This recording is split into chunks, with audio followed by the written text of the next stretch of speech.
What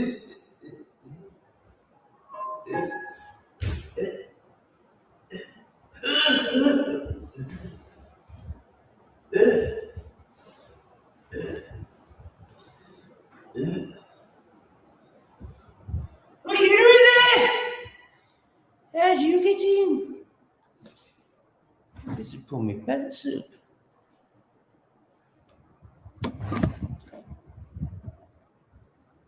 Alright, mic test, 1, 2, 1, 2. Hello, RPM at Nitro. I thought of a way of giving back to my members. We'll talk about that today. Woo!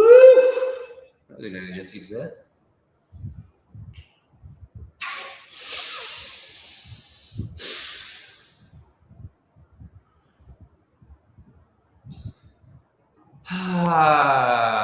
Can you guess which country I'm in? If you're a Patreon member, you should really have worked it out. It's a very big giveaway. Mic test, can you hear me? How's the camera? I've tried to up the game, but last time I tried to up the game, it's handicapped out. Shit. Okay, so that was just poor. Oh, no, now the gimbal's gone all autistic. 1 minute, come on. Is that alright? I mean, to me it looks sideways, but I think it's alright. Oh, bugger me, right, let's try it. Oh, there's no fucking... I vented this flat and there's nothing in it. Not even a kettle, not even a plate, not even a fork. There's nothing in it. Oh, I can use this. Let's try and weight the camera down so that doesn't happen again. And we don't make our expensive equipment. Okay, who have we got in the house? We've got RPM Nitro! Where do you think I am, guys? I'm in a new country. If you're a Patreon member, if you've watched the latest early release, you should really work it out. Although, maybe not. If you don't watch Lee's channel, then why would you know?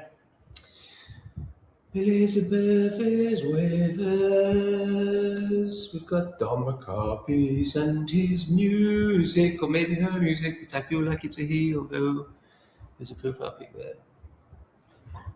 It's hard to tell. Looks like they've got long hair, but if they're a musician, of course they've got long hair. Because they're an artist. Okay, delightfully not. We love delightfully not. Ooh, Japan, that's an exciting suggestion. Could it be Japan? Now, in Japan, don't we have tiny, teeny, weeny little cock? I mean, boxes for apartments. That's my understanding. I think you've got to spend a lot of the shekels to get something. Ooh, we've just weighted it down, Tom. Don't be an absolute mongo. To get something like this. That's Befisting then on the other side. So, yeah, it's quite a big apartment, so it's unlikely to be Japan. Next guess, Liz.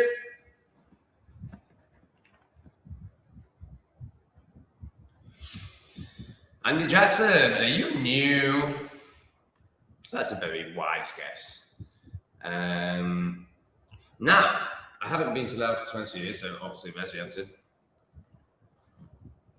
And I'm sure apartments like this do exist in Laos, but I think they're going to be, I don't know, I'm speaking something I don't know. I'm sure is it Vientiane, the capital, you can get apartments like this, but am I going to be living in the capital city, guys?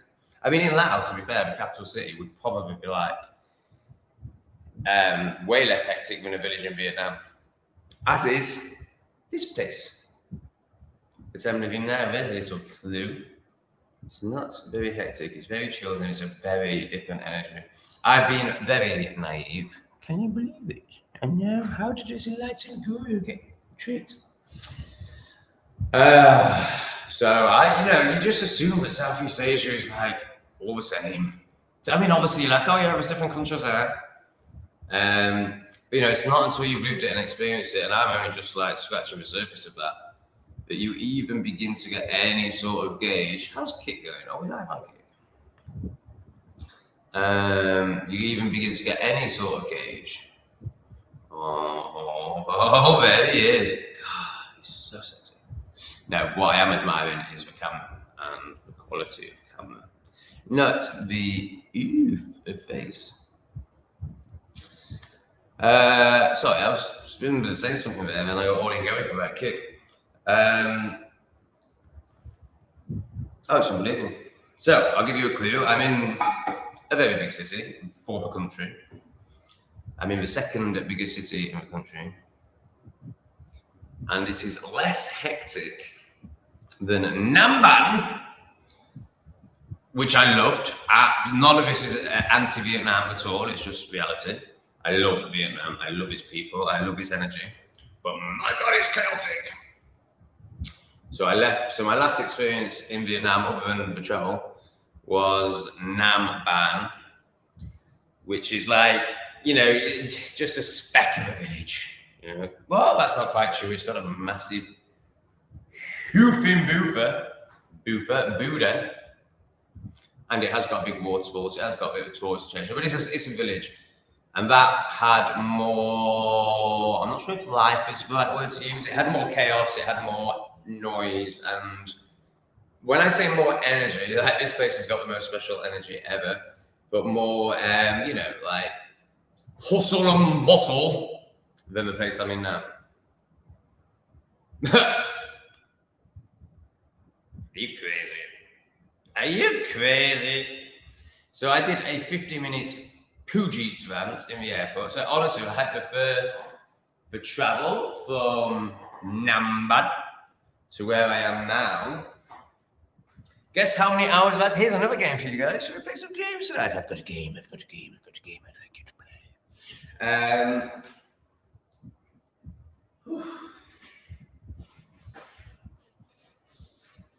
What was the game? Oh yeah, guess how many hours of content I created going from Namban to here. Where's David? Just text. Is what is I'm going to be sending at 7, aren't I? Right, let's get the stream on one of my other channels. So YouTube thinks it's good and worthwhile and popular. Let's just watch that. So for the second time, let's make sure I like my own video. For the second blooming time, YouTube hasn't released my video when I scheduled it. So either there's a glitch in YouTube or I'm not selecting the right time zone. So which one do you think it is? Oh my God, that's 3 games in 1. It's just getting too exciting.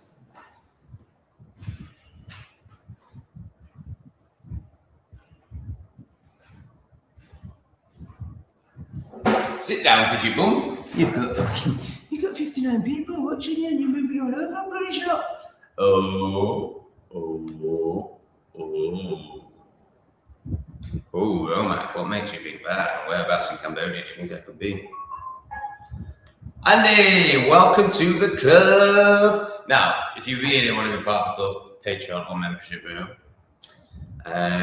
but welcome. Oh, Willie, whereabouts? Ooh, Andy, ooh. Oh, Andy, ooh, Andy, that's a big package you've got there. Whereabouts do you think I would be in Cambodia? Well, this is it, isn't it?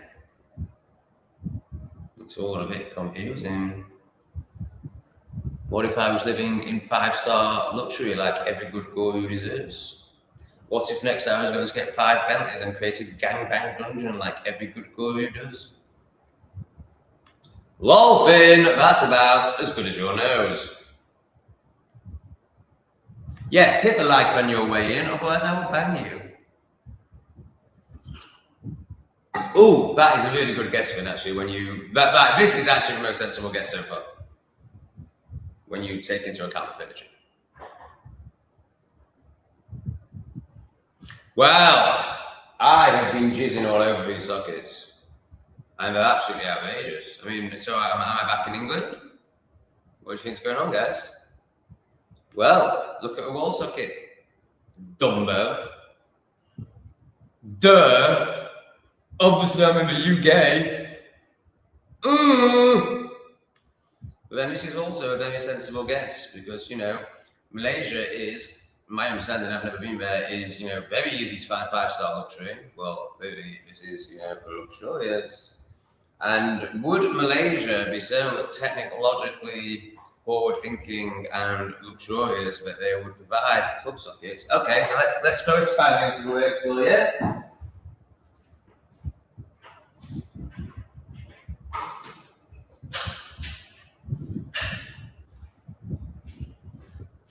What's that, plebs? What's that? What's that? Oh, it fits! It fits! So obviously, back Paramount. What's that? What's that, plebs? Well, that's Asia.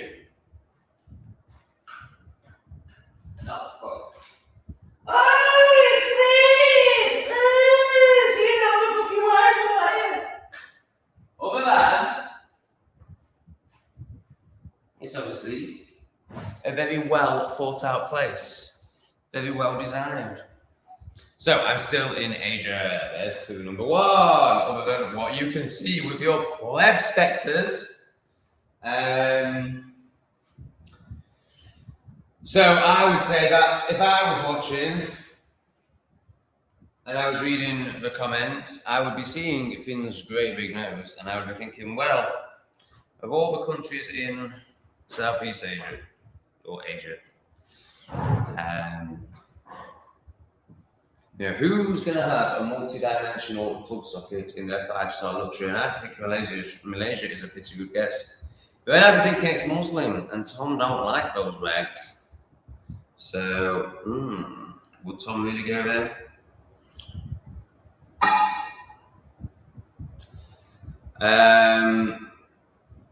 So Finn has such a high IQ for your average nostriller. Are you even able to go to Myanmar, otherwise known as Burma? You know, I know people like, what's the YouTuber that's kind of like Charlie Beach but better, younger and more good looking, who goes to dangerous places? Kurt Katz.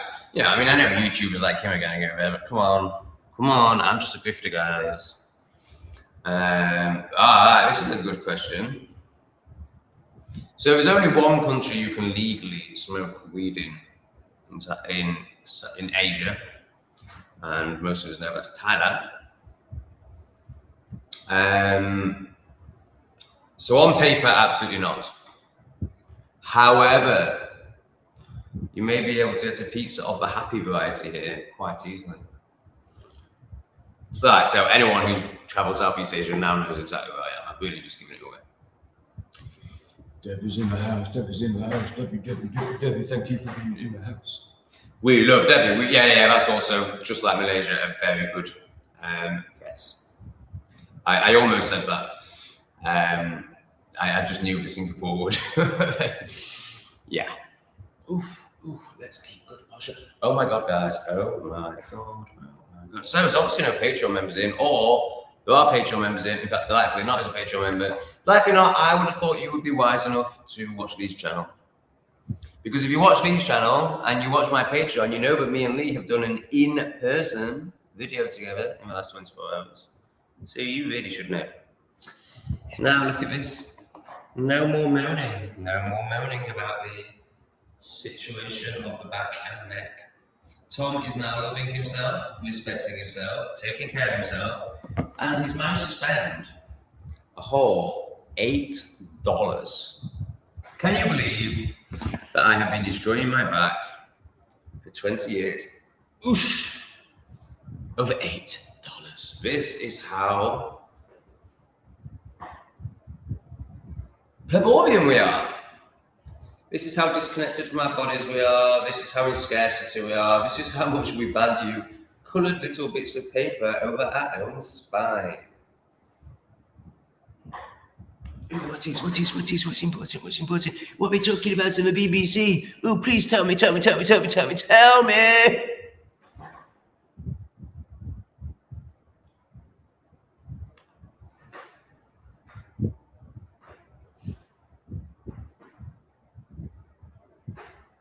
I think we've got one, guys. So is that based on the suffix? Ah, is it annoying? Is this working? I mean, I could open, actually, yeah. Oh, wait till you see this shit, my ends. So if I spin you around, I'm going to go and press a button and you're going to hear lots of noise. So I think it's this one. Can you hear? Can you hear? Can you hear? What do you think's happening? What do you think's happening? Those windows are opening, baby! So I've definitely never lived in anywhere that does that before. So hopefully that might help with the echo a little bit. Ah, right. Where's this? I've heard of this. Where's Cinnamon? Yeah, that is. You know what? There is one criticism of this place. Me and Lee went into this criticism earlier. The plug sockets was nowhere near enough. And what? You are so right. I mean, incredible. The amount of money, first of all, love detail. I mean, honestly, guys, we're talking like curved ceilings, curved walls, crazy, like stuff like this. Mine isn't a great example, but okay, like that wall is curved. I don't know if you can see, like above the window, it's curved, and the window's curved like that, And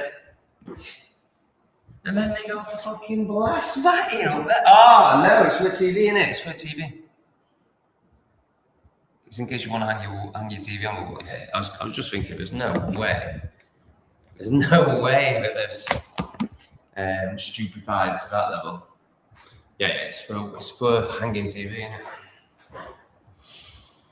Because there's a massive. So this is weird. So living room here, fisting down there, otherwise known as a bedroom if you're bored.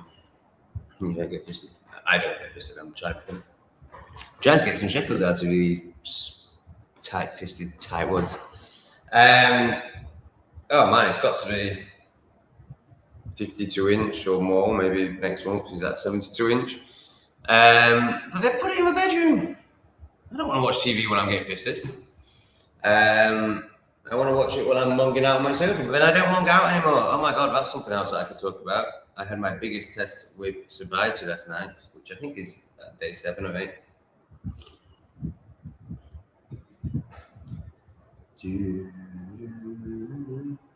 Hey Sheffield Uncuts, good to see you, my man. Very intelligent guest, but no.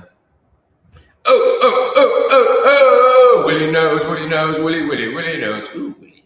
Yes, I am in Siam Reap, people. And it is outrageous.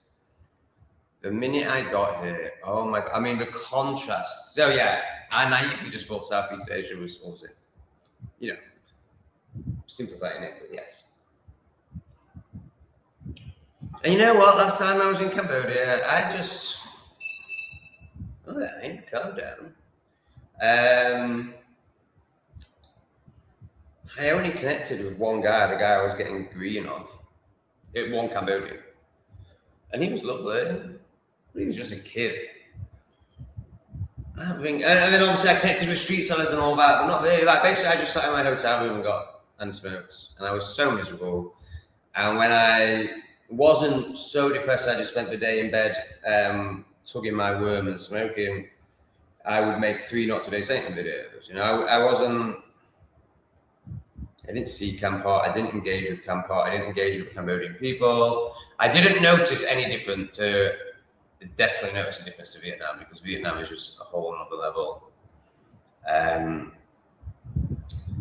can definitely see why the guy, but the amazing, obviously he's very racist and awful for the purposes of his platform, but he's highly entertaining, and some would say is playing a crucial role in removing a bureaucracy window. But of course, the only people that say that are far-right Nazis, so make sure you don't ever think like that. And trust the science and do it for grandma. But he describes the Vietnamese as the ends of Asia, which I just found fascinating. I only heard that 2 weeks ago, and I was like, yeah. Now, let's put it into context of Asia. So, you know, the most impulse control, the calmest, some of the most beautiful people on the earth. So he's by no means saying they're like the ends. He's saying the ends of Asia. So they still have impulse control, they're non-violent, but when you compare them to the rest of Asia, yeah, I can see what you're saying. So to go from that to this, like the contrast is deep. And it was really simplified in 2 interactions I had. The last one in Vietnam and the first one in Cambodia, immigration. So I got a demon as I left Vietnam, and I mean a demon, like she was bad. She was like just so dark. It was unbelievable, like on such a power trip. So she was, you know, I go into it in the video, so I won't go into the details. But she was trying to subdue me. Obviously my light was a problem, but obviously she won't consciously know it like that. She'll be like, "Who's this hippie guy with a tattoo?" or some stupid story. But really, what's happening is my light is penetrating her demonicness. And so she tries to bully me, and I reckon I'm probably the first person she's ever had when she does this to. Because obviously, you know, everyone's shit scared of immigration officers. Now, bearing in mind I'm leaving, I'm not saying I would have done this if I was entering. No, I would have conformed. So she's used to every single time she does that, people going. So I just went. So then she thought, right, okay, how do I bake this one? Oh, he's got his hand on my desk. Like, so I've literally got my fingertips on the desk. Hand off desk! So I just burst out laughing. Like, literally just burst out laughing. I just went, wow! Oh my God, she hated that. So basically, I got like a very strong indication from the universe, like, well done, you did it, you did 6 months of it. Woo, well done. But this is not the place you should be dwelling. And then I get to Cambodia, Siem Reap, and it's, I mean, one, I'm one of 5 people in the airport, going from like, you know, the hustle and bustle and chaos of Vietnam, which is, I think, 119 million population. I think it's roughly that, if not. Cambodia is 17 million population, so, you know, a huge difference. And then you've got a huge difference in the people. So the immigration officer, you know, basically straight away said, I mean, obviously, of course, there's ulterior motives, and I'm not saying scams, I'm saying, you know, providing service and getting paid for it. But, you know, he's asking for my WhatsApp number within 10 seconds, and I'm like, what's going on here? And he's like, you're my friend.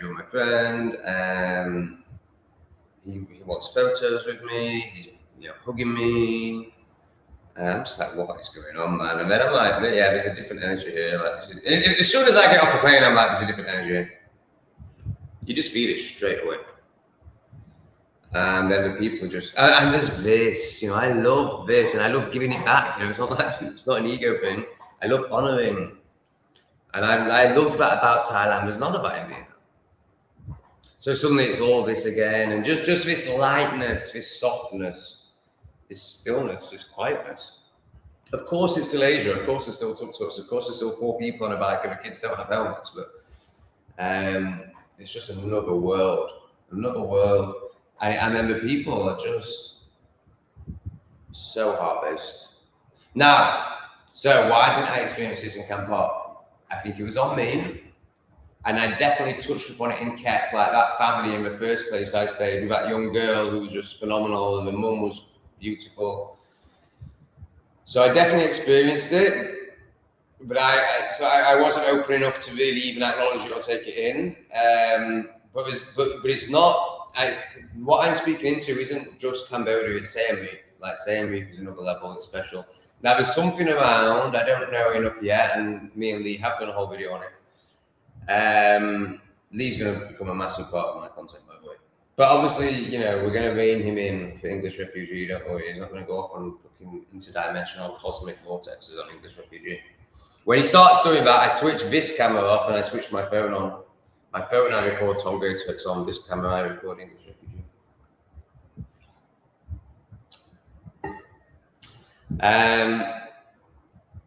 Just unbelievable. I'm gobsmacked.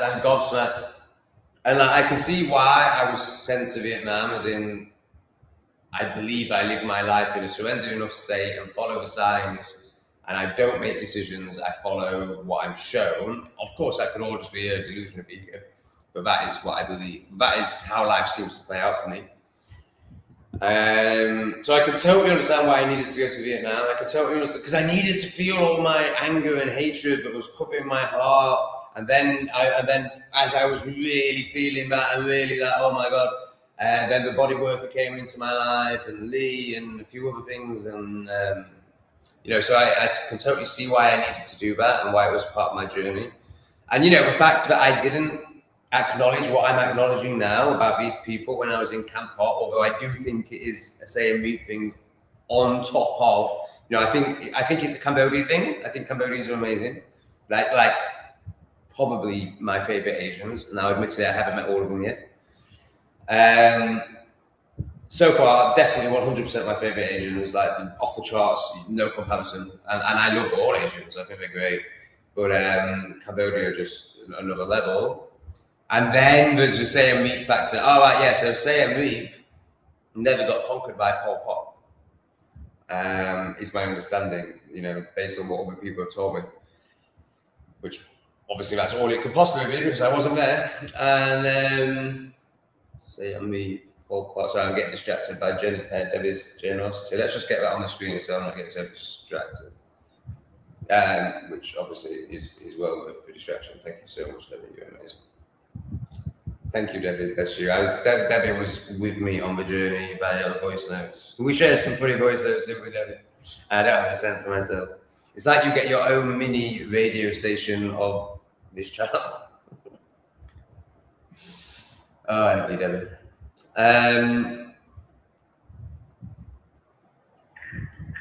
Yeah, so I had to go through all that in Vietnam to really be able to appreciate how amazing these people are. If I had come here without that 6 months in Vietnam, obviously I'd have picked up on it to a degree, but I wouldn't be like just reveling in it and honouring it to this level and showing it the respect and love that it absolutely deserves.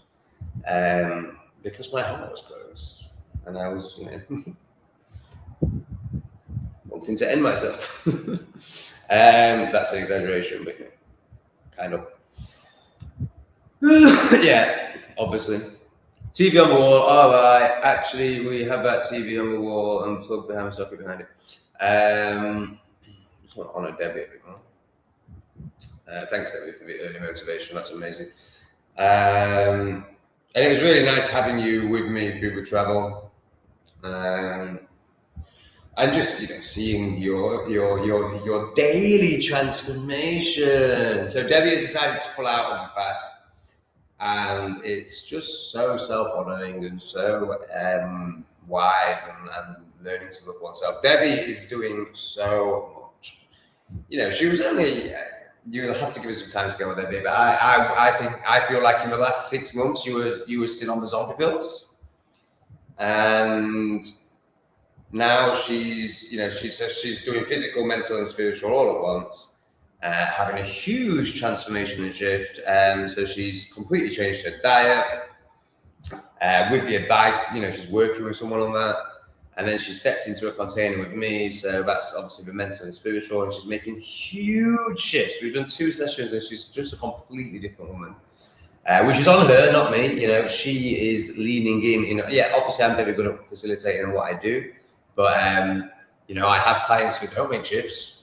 You know, it's all on how much they want to shift. I mean, I think everyone gets something out of it, you know, even if it's just their ego, you know. Sadly, it's from a fairly egoic place still. But, you know, Debbie's the first one I've had where I'm just like, whoa, like, okay, now we're doing like full-on shadow work. We're not dancing around with the ego and then maybe like chipping away at it a little bit, which is fine and worthwhile and the pace that many need to go at. And probably until I open my heart, I probably wasn't ready to go as deep as I'm going with Debbie. So obviously the universe reflected that and gave me clients that weren't like just ripping the layers off themselves. And there's no disrespect to anyone that's worked here with me. I'm trying to, you know, just be honest. whilst fully respecting everyone that I've ever worked with. Spends about maybe I shouldn't say that. I mean, I don't think he'd mind, but I haven't actually asked him.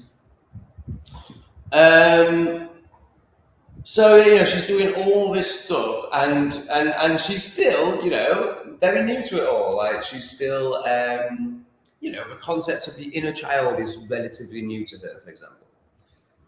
So then she's like, right, now I'm going to do a fast, and we're going to do screen time. Now, so this all came about from last live. I'm the incredible Heart of Hearts, who does screen time and water fasts.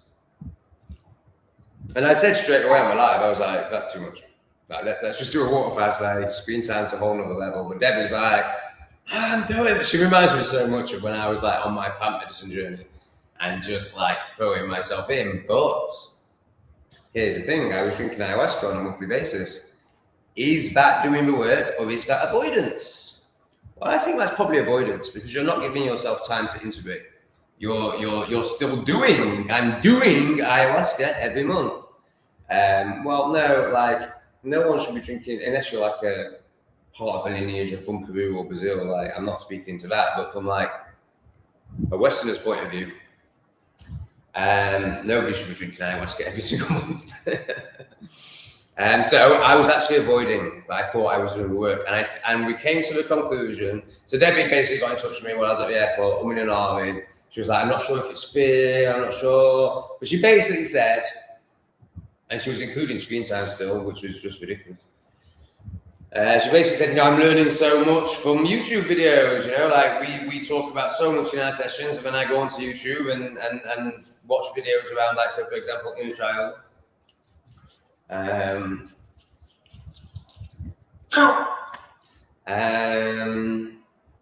I was like, well, yeah, totally. You know, that basically you know, she came to her own conclusion through mirroring herself with me that it was actually self-sabotage, and it was like the ego wanting to stop this process by just overloading her. She's doing more than enough. So Debbie's no longer doing a fast. So as it stands, I haven't had an email about it. So as it stands, the fast club isn't happening, which means I won't bother doing it because I can't motivate myself. But if a couple of people were to email me, then I guess I'd do it. So don't email me, please. I like my coffee. I don't want to stop drinking coffee for 3 days or 5 days. Okay, so I think we've done this. Oh, that's a good guess. That you know, based on what you see with your eyes, that was a really good guess. That this could be easy. You know, stuff like this is all over Bali, particularly Ubud, or that's my only experience. We have the best ladies all chatting to each other. Ooh, ladies love to chat. Couldn't give a hell. It's just Africa versus Africa, and it's all a satanic ritual. I do have a video on this channel breaking down the obvious Satanism that's going on. Referees dropping symbols. It's just crazy. So no, I'm not touching that with a barge pole. If I did, it's a Kiwi in the house. I love a Kiwi. Although not as deep as I thought. I mean, really amazing man. Hasn't really met himself.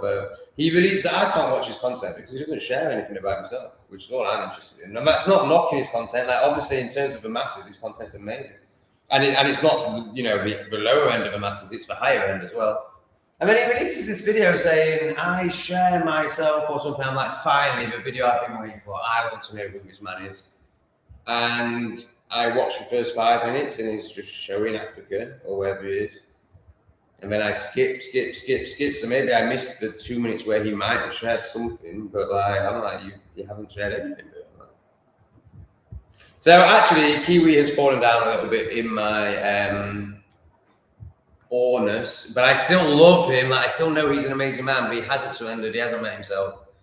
And none of this is a judgment. Not many people have, but I thought maybe he had when I first was talking to him in the lives. However, and he is surrendered in how he lives his life. Of course, he just hasn't like jumped off the cliff edge, is what I mean. He's an amazing man. He's a wonderful man. He's an absolute inspiration, and to me in terms of how he travels and how. So yes, like this is the thing. Like when let me just really try and clarify this. Yeah, it is. It's jumping off that cliff edge. Spiritually, but then he's doing this bike thing, and like he's on a physical level, on an external level, he's totally surrendered. It's very interesting, you know. So this is why I just assumed he'd fully met himself, but he hasn't. I don't think. Very interesting. There's not many people who could, although, you know, I have suggested this to him actually. The way he's living is actually avoidance as well. Like it's because he can't meet himself and he can't feel deeply, but he's riding around on a bike to Africa. You know, he's got to keep doing all the time, doing, even though it's not, you know, in another way, it's kind of not doing. Like it is very surrendered, and he's obviously let go of anything mainstream, and he's living a beautiful, unique existence, and his expression of life is incredible. It's a very interesting one, like very interesting. I'm amazed, and it doesn't quite fit, basically. But I absolutely love him. But I really want him to share. Yeah. I've still got my head, so probably not.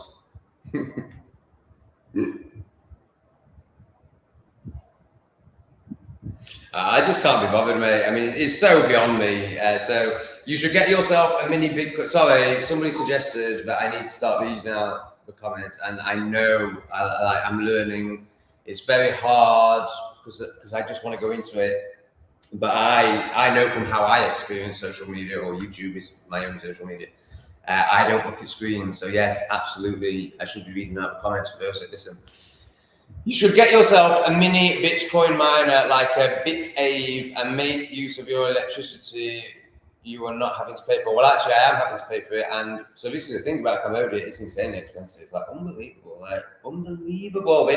So again, it's a primitive understanding based on what others are telling me and what I'm seeing with my eyes. They don't produce anything.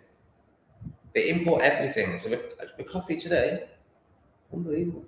So expensive. I didn't buy any, it was so expensive. Like I'm like, I need to go and find a market. I need to try and find something local. It's all English. They import everything from England. So they used to import everything from Vietnam and Thailand, and then obviously there's this kind of war thing with Thailand, which I'm not going to speak into. I will speak into it in my videos once I learn a bit more, but you know, I don't want to speak into something that is you know, so political and touches the people so deeply without really getting some sort of grasp on it as much as a Westerner ever could. So obviously there's no trade with Thailand at the moment, and then there's for some reason, I was saying to Lee, like, why are they importing their coffee from England instead of Vietnam? And he was like, well, they're trying to cut ties. I don't know if that was the language he used, you know, and I was like, yeah, but okay, great. Like, and he was talking about like becoming self-sufficient and stopping imports, and I was like, yeah, okay, great, I'm all for that. Grow your own coffee. But until you can, why would you not be importing it from the world coffee grower that's over the border as opposed to England that doesn't grow coffee? So I think there's some political stuff going on that I don't know about. But basically, they import everything from Europe. Well, not everything from Europe, but they import everything. I mean, and again, everything is probably too much of a statement. Like I'm sure they can go, they grow their own sugar cane and bananas, and but honestly, you'd be amazed. You'd be amazed. So coffee is outrageously expensive. Electricity is outrageously expensive. Like I haven't spoken to anyone about this, so I'm making an assumption. I don't think they can produce their own electricity. So everything's imported. So obviously, compared to the West, the cost of living is still cheap. But if you want Western stuff, and even coffee, which isn't Western, we can't grow coffee. Very, very expensive. So if you were to, you know, you could rent a cheap place in Cambodia. I don't think it's cheap as Vietnam. I'm about to show you. I've just recorded my first like real travel vlogger video where it's like not about my daily life. I'll share it as an extra, don't worry, you'll still get the daily life. You can live in that cabin I was in, overlooking the Buddha, for £83 a month. All bills included, and your electric and your internet. £83 a month. You're not going to find that in Cambodia. But you know, if you were willing to live in something of a similar standard to that, you could probably live for £150 or £200 a month in Cambodia. So you can get cheap rent. This is how much is this? Yeah, this is cheap for what it is. It's $450 a month. So the rent is still cheap. If you eat like a Cambodian, you can eat for, you know, easy $5 a day. But if you want anything Western, food-wise, I mean, so I've just bought that computer stand. That was $8, £6. But yeah, I'm just, for me, the issue is coffee. I mean, it's not an issue. I've got money. It's not an issue. It's just very hard to get my head around when I've just come from Vietnam, where they grow their own coffee and it's £4 for a big, beautiful bag, and suddenly they want £19 for the same bag. You know, I'm just in a state of shock. Now, and here's the other thing. I didn't notice this when I was in Kampot. I don't know if I was just too mashed, but there was no way. Like I am not naturally. That's absolutely wow. Gosh, that's so conditioning.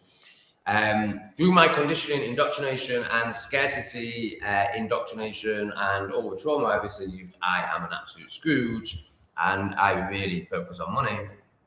So there's just no way I wouldn't have noticed, especially when my heart was closed and I was all constricted and Scrooge-like. So, but I was buying coffee in Kampot and not batting an eyelid. So I am very confused. I'm very confused.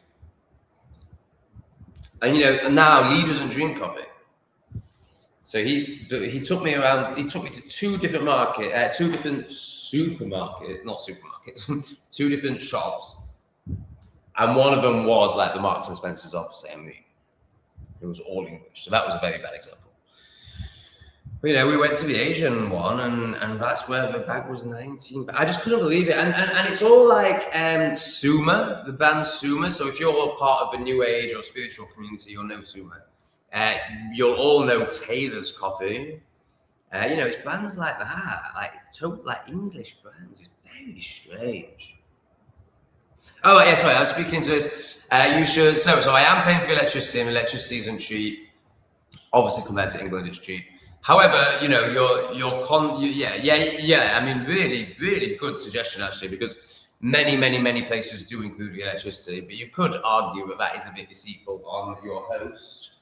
Bearing in mind that, you know, a beautiful Asian person that probably doesn't have lots of savings.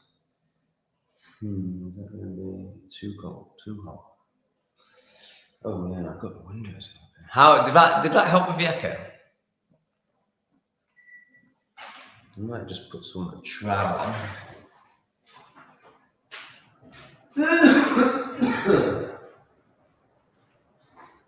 Sorry, it's a bit deceitful. But if you're in scarcity and selfishness, which I'm not criticizing, you know, I'm only just coming out of that, then it is a clever move from that perspective.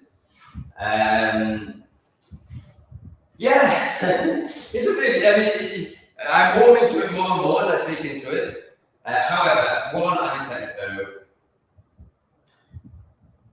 I know nothing about mining. You know, I know what it is. I can almost define it, but you know, to do it. Oh my god. I don't know if I could. And also, I just trust and flow. That doesn't mean that doing that isn't trusting. Like that could be the you know, essentially anything that helps you to become sovereign and free of enslavement is alive. But of course, then there's also service to self and service to others, and I feel this is both serving me, but it is service to others ultimately. That's like where it comes from. That's the ultimate motivation. Whereas that's purely service to self. So, and I'm not knocking it. It's all stages, but I'm past that stage. So I don't need to create money.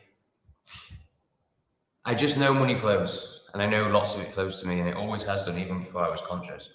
And when you're doing stuff like this, and one-on-one shadow work, and showing up vulnerably and authentically, and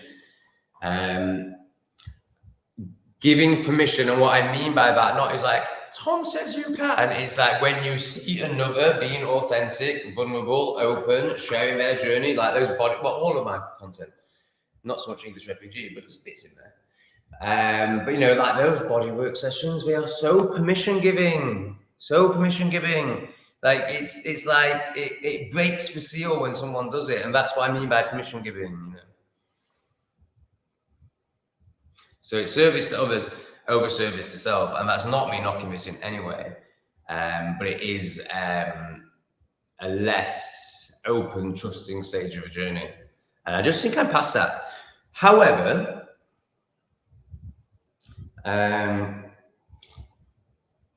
you know, if you were to come round and say, right, here's a machine, it costs this amount of money, this is how it works, I'm going to plug it in now. I'm not going to go, no, don't do that, I'm too surrendered, oh, it's not service to others. I'm going to be like, wicked, great, how much does it make a day? But I don't think I'm going to go out and seek it.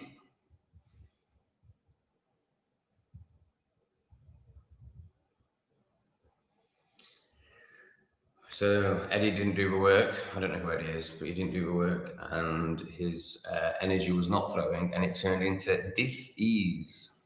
Look at the spelling. Not quite enough. That so it was a fatal flaw. It's just unbelievable. The guy spent millions.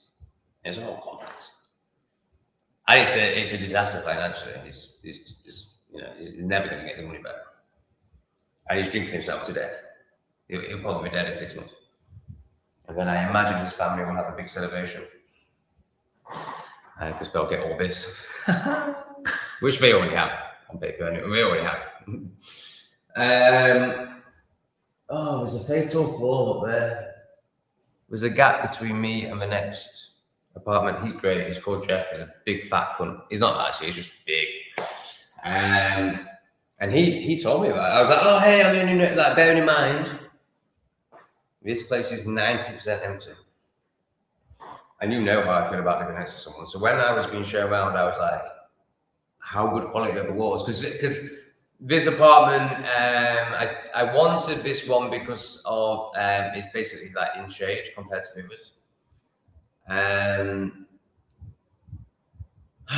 But I was weighing that up with the someone next door.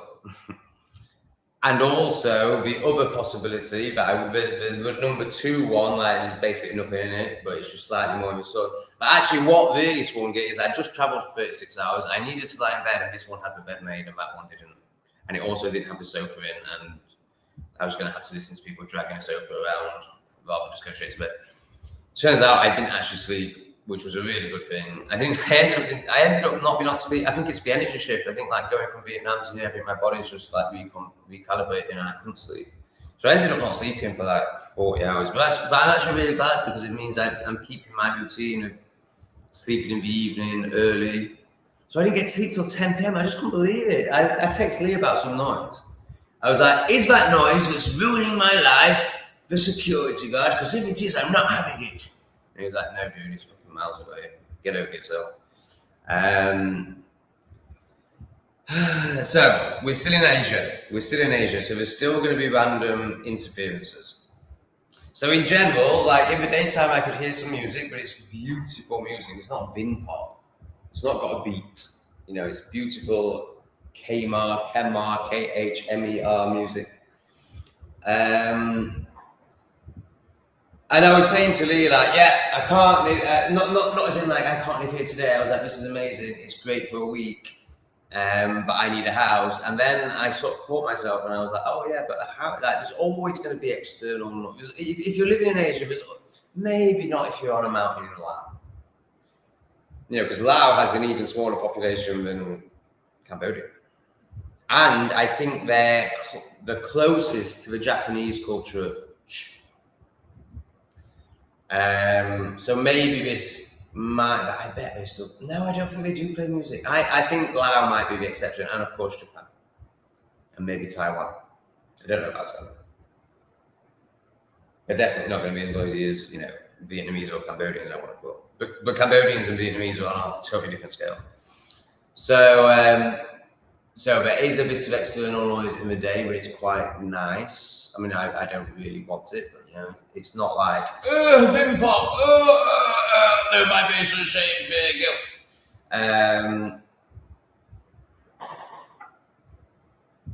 Okay, and then we've got this fucking situation with the flat next door. So he goes, "You're going to hear my music tonight," and I go, "Well, you're going to hear me fingering my asshole tonight." And yes, that is on camera, and it's going to be one of the coming up clips because it's very funny.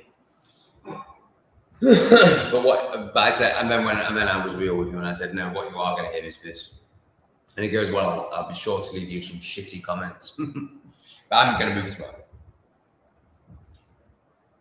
And I just can't believe it. He spent all this money. He's gone to all this like curvature and stuff, and then he's left a fucking gap in the wall. Like, what is wrong with you, mate? Well, you know, you're an alcoholic, and you're going to be dead in 6 months. That's probably what's wrong with you. And you know, obviously, that's just the external reflection of the internal avoidance. Go, Debbie, go, Debbie, go, Debbie. Okay, my time scales was out, but what I think I've spoken to. I think I use you as a teaching for others very well. Please do, man. I have no idea how Kick works. I'm a new live streamer. I've done a few lives over the 2 years that I've been a YouTuber, but in terms of like I'm showing up on a daily basis and loving this live game, I'm you know, a week in, and 2 days ago, maybe 3 days ago, I signed up to StreamYard, as in I started paying StreamYard, which means I can do multiple platforms. So I thought, let's just do Kick. But I've never been on Kick. I know nothing about Kick. I don't know how it works. So if you can help get the Kick out there in any way, I would really appreciate it. If you can educate me about Kick, I would really appreciate it. To help hit 1,000, my understanding is that you can get monetized after you've done 5 hours of streaming. Well, I've only done one that was linked to Kick, and I think it was about 3 hours long. So after this one, I'll have hit that target. I don't know what else occurs. You might be about to tell me. To help hit 1,000 followers and 800 viewers, and also earn 1,000 a stream. 1,000 a stream. I can't even imagine that. You know, I'm earning between probably on average between $50 and $100 a stream. There's been some that are less than that. So that I'm delighted. You know, I'm delighted. I mean, that's like, you know, that's £1,500 a month. If you do it every day, which obviously, so it's £1,000 a month on top of what I was already grifting from YouTube, which is earning. I just use that word to say nick out the plebs. And yeah, so suddenly I'm earning a very decent wage to say I'm living in Southeast Asia. I don't do Discord, mate, and I'm not going to. I mean, maybe I'll get talked into it at some point, but right now, you know, slowly catching monkey, technophobe, guru should be living in a cave, not learning how to use Discord. I'm not really a guru. I'm also taking a piss when I say that, kind of, maybe, not sure. And no, obviously I'm not a guru. Hi Tom, you are right about Cambodians. Oh my God, how did I not? I mean, I kind of did see it. I just didn't interact when I was in Cambodia, and I was still up for like, I'm not learning any language. I was going to say I was a parasite. I wasn't a parasite because I was paying for my visa. I was sticking to the laws, apart from that. And but it's not, you know, it's pretty much a law on paper here, as long as you don't take a piss with it, and you know, do it in public basically. So yeah, but basically I wasn't here to experience them or their culture or learn anything. I was here because it was a cheap cost of living. My homelands had been invaded. You know, I wasn't interested, and I basically admitted this, like by saying things like, why would I learn their language and all this? The minute I got off the plane today in Cambodia, I'm like, how do I say hello? You know, everything's strange. Like, learning the language is amazing. It's wonderful. So yeah, I can't believe I spent 2 months in Cambodia and didn't realize how amazing they are. But they are next level. So this person, hi Tom, you are right about Cambodians, the friendliest and kindest people. I made incredible friends there. Yeah, like I never ever really considered making friends with an Asian person before. Honestly, that's the honest truth. There was the guy in Vietnam who I met in a coffee shop who dressed in all vintage English clothing. He helped me out with tobacco, and he was great. Oh my God, you need to die. Sorry, I love nature, but you're not. I'm not having you. It's just some fucking disgusting bouncing bug thing, man. I'm not dealing with that.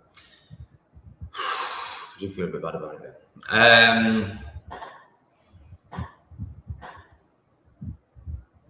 Vintage man helped me with tobacco. Really liked him. Didn't really want to spend the time. I just wasn't ready. My heart wasn't open enough. I used him. I basically just used him. And I didn't mean that nastily. It was all I was able to do, and I couldn't. I didn't want to connect. I wasn't ready to connect. I hadn't connected enough with myself. Like all this time I've been saying I don't want friends, I don't need friends. I fucking love friends. You'll see, like the way me, Lee, and Maria are interacting, like they're great. I love friends. The way me and Debbie are interacting, like that's friendship. Like, of course, now my heart is open. Of course, I want friends. Yes, they need to be conscious. Yes, they need to be able to hold themselves. But of course, I want friends. Like, it was all trauma. So I met a Cambodian today that I would absolutely want. Well, we are friends. He's amazing. He's amazing. Oh my God, you'll love him. You'll love him smart. You're gonna absolutely love him. So basically, my content is you're seeing it shift. I would like to think, unless you're like one of these. I can't see anything because I need to hold on to my fragile existence and fragile version of self and ideology. And I'm now going to project and call you some names. Unless you're one of them, you're seeing the shift in the content now. When I get here, like it's not just me anymore. Like there's interactions constantly. Like so, me and Snar, like there's an hour of interactions between us, and then me and Lee. Have I told you yet that I did about 7 hours of English refugee content creation? As in, my camera got 7 hours of footage on it whilst I was traveling from Namban to here. I mean, I do rant about Poojies for 50 minutes, and that's an episode in itself. And then, of course, like there's the airplane episode and the sleeping bus episode. But, it's actually like, oh, right, no, me and Snart chat for an hour. And me and Lee chat for 4 hours. And half of that is also on, there's another 2 hours of that is on, it's not 4 hours.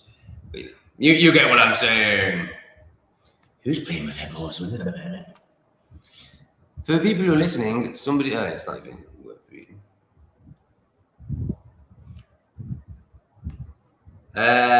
Debbie is not seeing some comments. Debbie is a moderator. She's asking if we're on 2 streams again. We're on 3. We're on Kick, we're on English Refugee, and we're on Tom Gator X. I think. And I've got a tick by all 3. So I think the answer is yes. That's much better, isn't it? Much better than hello Peborians, hello enlightened ones. This is definitely a group of awakening with the odd demon that likes to come in, but then Debbie gets out the sword and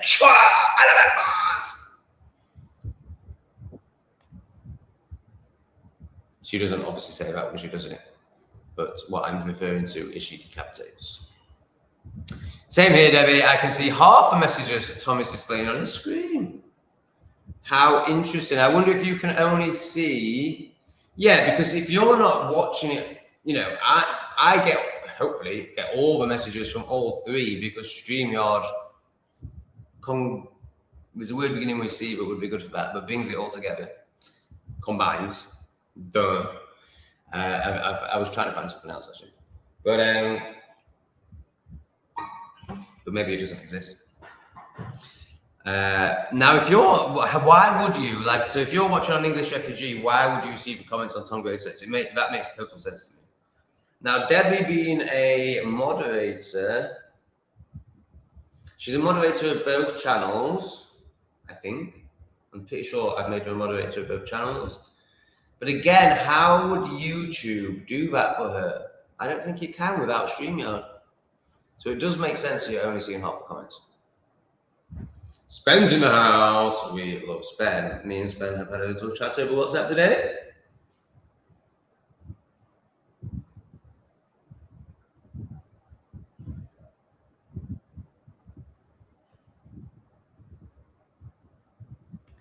I mean, it's just, what do you think I am? Like, so this, but hire a bike and live outside of the city, it's half the price and still lovely.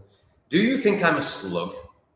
Do you think I need this advice? I mean, thank you, you're trying, thank you, lovely, yeah, but do you not see me? Do you not see how high my intellect is? And okay, yeah, I do make loads of stupid mistakes, so fair enough. So that's exactly what I've done. I haven't hired a bike yet because I've been here for 12 hours. I tried to yesterday, but Lee had a bit of a paddy over it. That's an exaggeration. But he kept going, I don't know where to go for a bike. And I was like, I don't care, mate. Anywhere, wherever. Like he wanted to help and get it right. He wanted to use his experience to help me learn about say and read. And because he's because he hasn't rented a bike and he has bought a bike, which is unbelievable, like a bike, like a real man's bike. He's basically riding around on a 12-inch slog. Like it's unbelievable. It's a Harry, what do you call it? I want to say Harry Enfield, but obviously that's not the right. It's not Harley Davidson, but it's a well-known name, Royal something maybe. It's gorgeous. It's gorgeous. It made me want to suck him off even more. And so I'm just like, oh, I'm probably gonna be here for a long time. I think. I think that's pretty certain. So I'm gonna buy a bike. So I'm just gonna rent one for a month. Like, just take me to any shitty tourist bike shop. Like, I really don't care. Oh my god. Costa Rica, right? Yeah, but so Jim Dandy, who seems to be being nice again, he goes through these stages. It's really interesting. Like, so obviously, to be nice, he's decided. This is my assumption that. Right. So basically, I believe he's like the awakened brave. He's got a lot of knowledge, a lot of life experience. So he's a high functioning ego, but he hasn't surrendered. He doesn't even understand this concept of internal, external. Obviously, he says it's beneath him and he dismisses it. So basically, that somebody's of the ego when they attack rather than meet. Like, when you see the content of Lee, you'll see how to enlighten people interact. Or two people are on that journey. Lee is enlightened. I'm on the journey. How we interact and how Lee will just pour love because he sees I'm on the journey, whereas Jim just attacks. So that proves it's like this. So what his new but he is a high functioning ego and he's very experienced and he's a good, he's a good human on the scale of humans. So he's decided, it looks like, that he wants to change the negativity in our current interactions. And so now he's just talking about 3D stuff with me, which is great. It's really appreciated. He has good information. This man is way more experienced than me at life. Like, really experienced man. A bit older than me, I think, but lived abroad. And living in Costa Rica is another level to living in Southeast Asia. Living in Central America is a whole other level, like, in terms of danger and, what the reflections you will receive. But it's really interesting. So Jim Dandy was a massive hater at first. Then he started giving me a little bit of money, like became a lover. And it's just been like that the whole way through. So he seems to be back into the love vibration, which I love. I really like Jim Dandy. I think he's great. I see him for what he is, and I know he's not enlightened, but and he wants to be. But so he's like Awakened Babe. It's all knowledge. It's all red. He's got loads of great spiritual lingo, but it's all red. And he's also got great life experience, so he can really perform as an enlightened person until you out enlighten him, and then obviously you can see him, because you can only ever see down. This is why we get tricked by false gurus, because we're looking up, and life experience and knowledge takes you very high in terms of the spiritual ego. And so, like Jeroen, for example, is another good example, but he's not doing it as, he's just a bit, well, they're all lost, is it? It's not that they're not trying, they're just lost. They're just scared of feeling themselves and surrendering.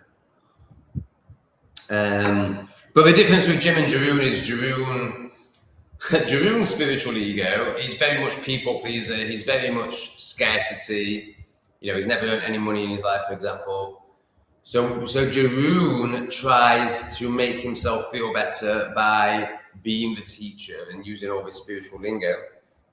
But Jim Dandy just attacks once you expose him. But anyway, all that said, right now he's in a good vibration and trying to be friends, so I will reflect that. My understanding, Jim, is that Costa Rica, so he's saying coffee here in Costa Rica is about $9, £7 per pound. Oh my God, I'm so bad at stuff like this. A pound means nothing to me.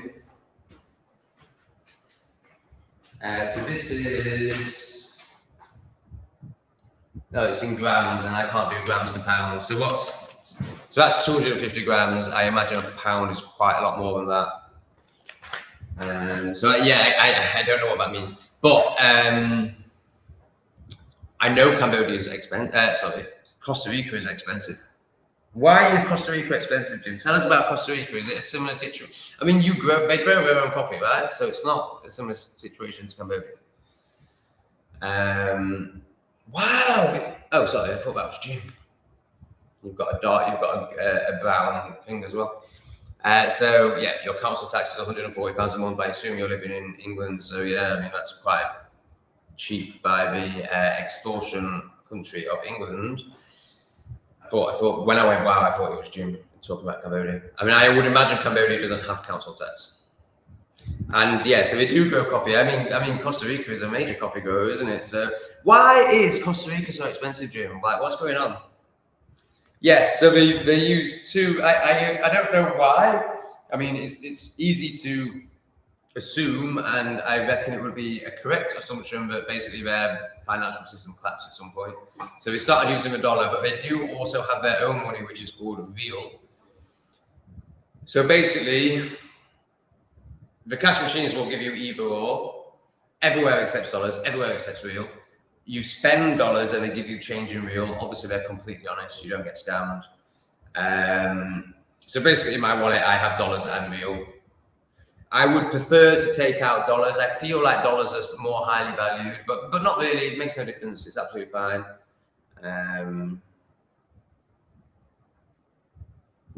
Good to have you back, AP. How are you getting on? Hope you're feeling and surrendering and healing. Hey Rick, good to have you with us. Oh, something's happened. Hey Rick. Oh no, Rick, I didn't answer your question. That's what this stream should be. It should be titled "Is Rick Heskey a Shill?" Shall we save it? So I was thinking. So I'm really sorry, Rick. I got too excited. You chucked in a fiver and you said, "Have you Googled my name?" And I didn't even answer it. I just talked about you and thanked you for all your support you've given over the time. So I think I'm too tired to do that one, but I want, in the next live, my intention is to call it "Is Rick Heskey a Shill?" and to split the screen, Google your name and delve into it. I don't have the energy for it today. Like I'm working on 4 hours, 7 hours sleep in 2 days.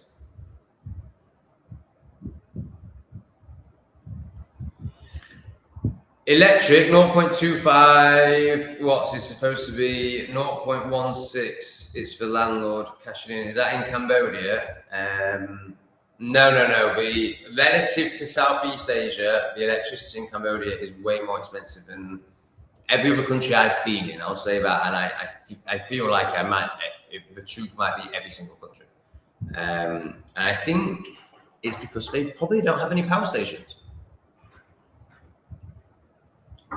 Who are you referring to, Rick? He's asking when we're doing an interview together.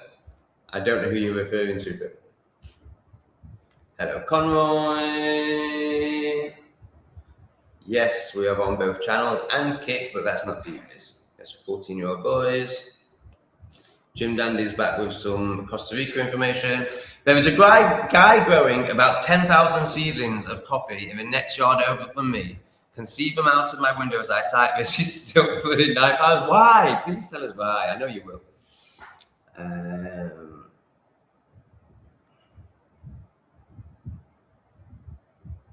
So I've answered that. I'm now saying read, but I realise I'm behind in the chat. Asians love a Mohican. Maybe that's why Lee's got one. Your hair is long. You should have a. Maybe I should do that for a laugh, actually, rather than just this conformity haircut that I get every time. I work in an office. Am I good enough? Here's my tie. You know, there was a 2-year period where I grew my hair long and did the whole man bun thing, which obviously was totally egoic. My spiritual haircut, look, oh my God, I'm so spiritual. But other than that, I've had the same hair since the day I was born. Yeah, maybe I should do that. Fuck it. Why not? Why not do a Mohican? Yeah, that's a great idea. Spike thinks I should do a Mohican. Asians love it. Why do Asians love it? Tell me about it. Should I even dye it blue? No. Oh my God, there's a great clip. I've just edited it. I'm trying to, oh my God, I've got so much to edit again. It's like, I'm suddenly way behind again. But it's only because I've been filming so much. So there was a great clip in one of the recent videos I've just done where I'm in some airport, I think it's Ho Chi Minh, and there's a girl with pink hair and I'm obviously ripping her to bits and her friend hears me. So and then she goes and tells the girl, and then they're like looking at me like this, expecting me to go, oh, I'm sorry. So I have one of two options. I either do the thing that I think most people would do and just sort of like Mr. Bean it, look away and pretend I haven't realised that they've realised. I have three options, so that's one. I could apologise, or I could just own it. Which one do you think I'd do? It's great content. It's in the coming up section.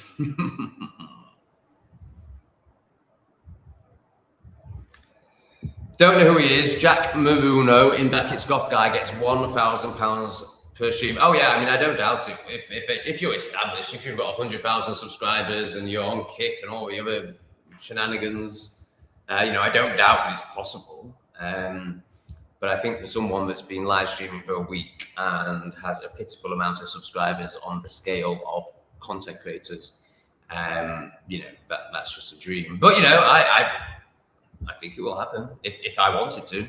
If I keep showing up and putting my work in and having that desire to create that, then of course I can create anything.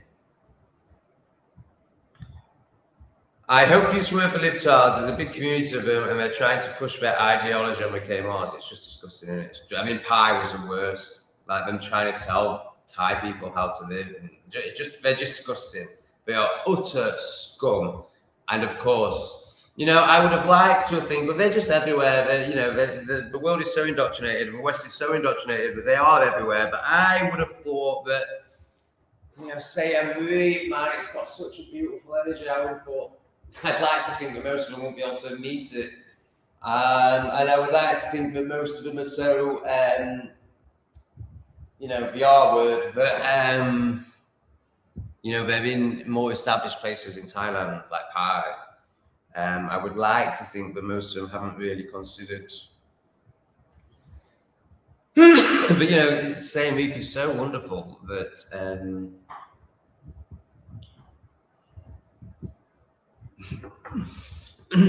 of course they're going to come here and try and destroy it.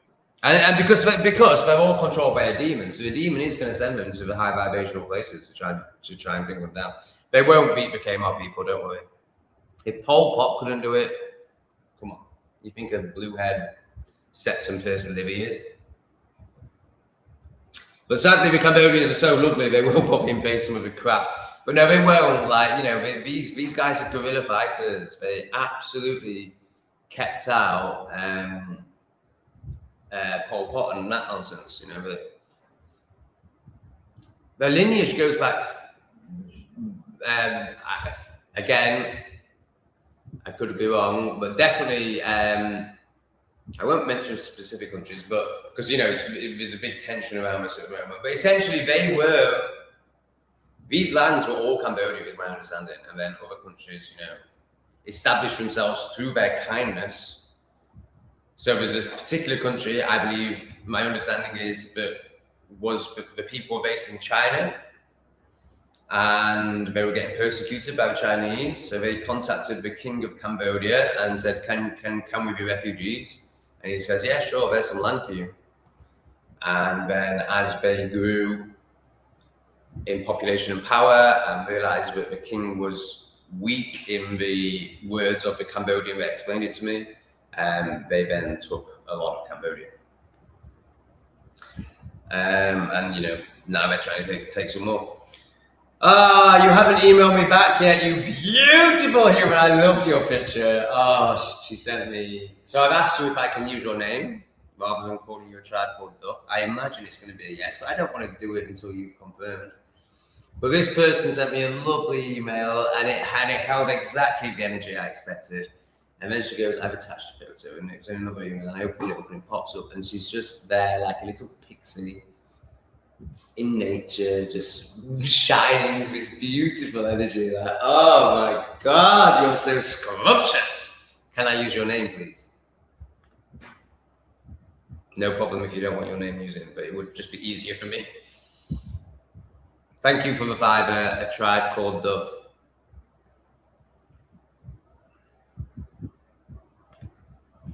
Hey mate, love your videos. They've helped me in my journey as well. Amazing, I love that. Thank you so much. That really helps to know that it's helping people. You're a brave soul to keep going with all the plebos. Yeah, it takes great courage. But really, honestly, now I'm just at a point where I used to take courage to overcome it. But now I just laugh. And I'm too in, let's just call it peace vibration, maybe love vibration a little bit as well. Too in flow, too on purpose, too aligned, too obviously just taking in the reflections of my reality and the way the universe is reflecting to me. How could I ever let them bother me? How could I ever let them stop me? And and then I step into a one-on-one container with someone like Debbie, or I share voice notes I shared with Spencer today, and I'm just like, there's just no question that this is meant to be happening. I love this. Good day, babes.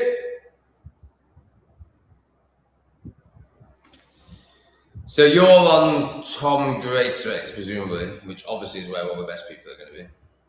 So Jim's getting defensive.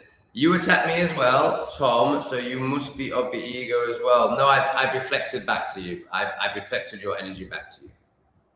Obviously, I'm not just going to sit and take it, and which is probably an egoic reaction. Of course, I still have some ego, but I can take accountability for that. Whereas up until now, you haven't, although you did say as well, so there is a bit of accountability there. Well done, ego man. I've never attacked you. I've only ever exposed your delusions.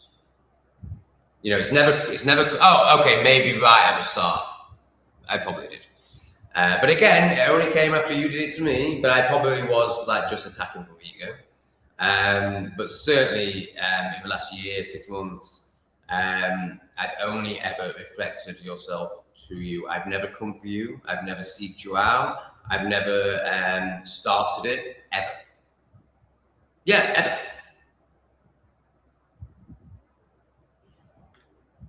Vic Heskey has a very interesting question for me, but it's purely an observation on current behavior, but he hasn't asked it.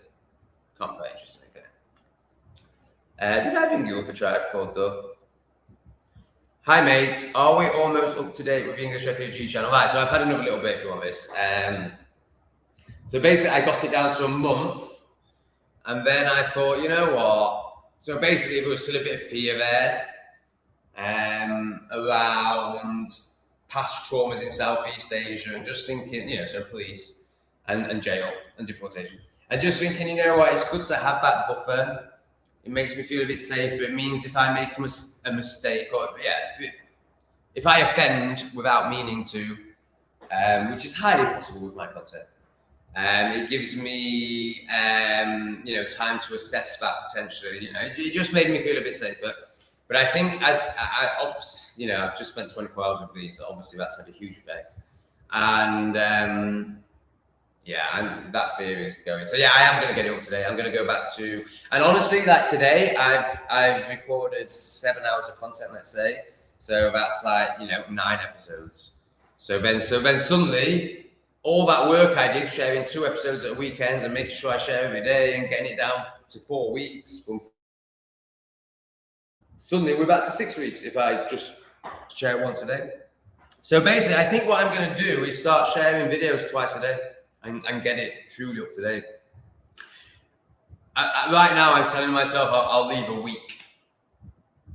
But honestly, it would be so good if it was up to date. And then, because then you would see life play out, And then you could go on to Tom Greater X if you wish to see the deeper reflection of it. So you'd get the external play, and then you'd get the internal reflections all aligned. Whereas at the moment you're getting these internal reflections and the external play doesn't meet it. Like the external play is a different version of Tom. So an old version of Tom, a more egoic one, a less aligned one, a less trusting one. So it's crap. I hate it. So the answer is it's a month behind. However, once I've edited yesterday's videos, it's back to 6 weeks behind. So I will, from tomorrow, and of course it all depends on whether you keep clicking. So if I start sharing 2 videos a day, which means I'm going to have to share one at 1 p.m. in the afternoon at UK time, which obviously is crap. It's a really bad time to share content. Oh God, I'm using the kettle, but coffee's more important than your view. You've been downgraded down here. So I'm going to have to start sharing at 1 p.m. in the afternoon. So if you guys don't watch that episode, then I'll have to go back to 1 video a day in the evening, and we'll be 6 weeks behind. So it's all based on your participation as well. From tomorrow, we'll try it. From tomorrow, I'll start sharing 2 videos a day, and I'll do it. Maybe I'll do it every other day. Maybe I'll do it every other day. But if you watch, if the numbers stay as they are, then I'll basically up it to at least 10 videos a week, maybe 12 videos a week, and get us up to date within, I can't do maths, within a month or 2. How does that sound? Does that get you wet and juicy down in the exciting bit? Do you think that's good? Right, we will change to the smoothie machine instead of the kettle. Yes, I managed to bring the smoothie machine with me. Oh, joy to the world. Woo! So we don't need to stop now. I mean, I will have to piss at some point, but I have a kettle then.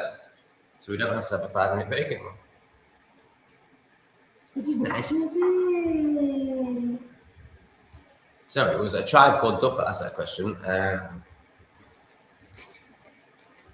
Yeah, I really want to get it up today. I am going to get it up today, as long as you don't all.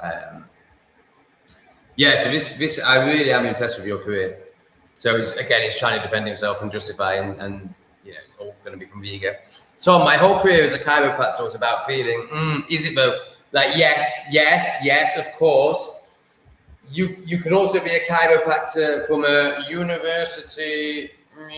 I've learned how to be. It's all about the body. This muscle does this. This muscle does that, and that's my assumption of where you're at. I've been a chiropractor, which was all about feeling another's energy as my own. Yeah, but you can, the ego is very convincing. The Awake and Brave and you are great examples of high functioning. So I'm giving you a lot of respect as a human. High functioning ego, by which I mean you have great intellect and you have huge life experience. You've traveled the world. So you can kid yourself, so your ego is high functioning. It's high kidding you. You haven't felt. It's all about feeling another's energy as my own. I am not a stranger to feeling energy of all kinds. You are incorrect, sir. I don't think I am, but I really hope I am. I hope it's true. But you've proven it, Jim, by attacking me. You don't, and that's, so let's say you are what you are. Why would you attack from here? You never would. It doesn't happen. Like, look at Lee. You're gonna see a lot of Lee, and it's gonna really expose you, Jim.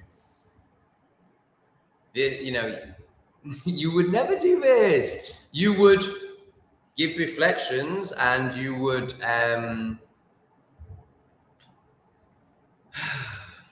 wouldn't let people get away with bullshit, of which I have lost. But you attack. There's no love in your comments. No love. Where's your love for yourself? And why is that not reflected into the external? Because you don't have any. Let's get another question. I can move into. Yeah, this is the other thing. So when I did that video, so it's just, I've got to finish off my office draft for the day. when I did that video about how you'll never be enlightened if you work in an office, you just like, so you were so desperate to put me down and make me wrong, but you actually belittled yourself. You called yourself an office worker. You're a chiropractor. That's not being an office worker. That's a line. That's purpose. That's beautiful. What can I riff into while I make my coffee? Costa Rica is expensive because it is a money laundering. These blooming browns. Not talking about Cambodians, they're wonderful. Massive money laundered here, hundreds of billions of US. So why does that make it expensive? I'm not intelligent enough to work that out, or I'm not experienced enough in money laundering and how that all works. So I'm going to have a guess. Money laundering, and so people are setting up fake companies, and US money is being poured into those companies as some sort of fake service. And that pushes up inflation.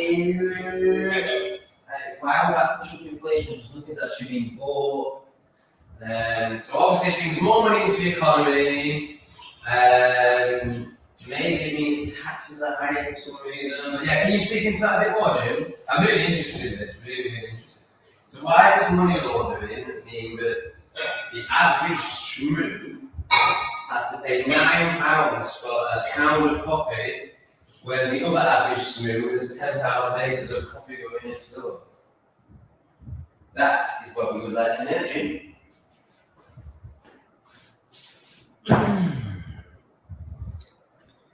Okay, so it's half a kilo equals a pound. So he's paying $9 for 2 of these,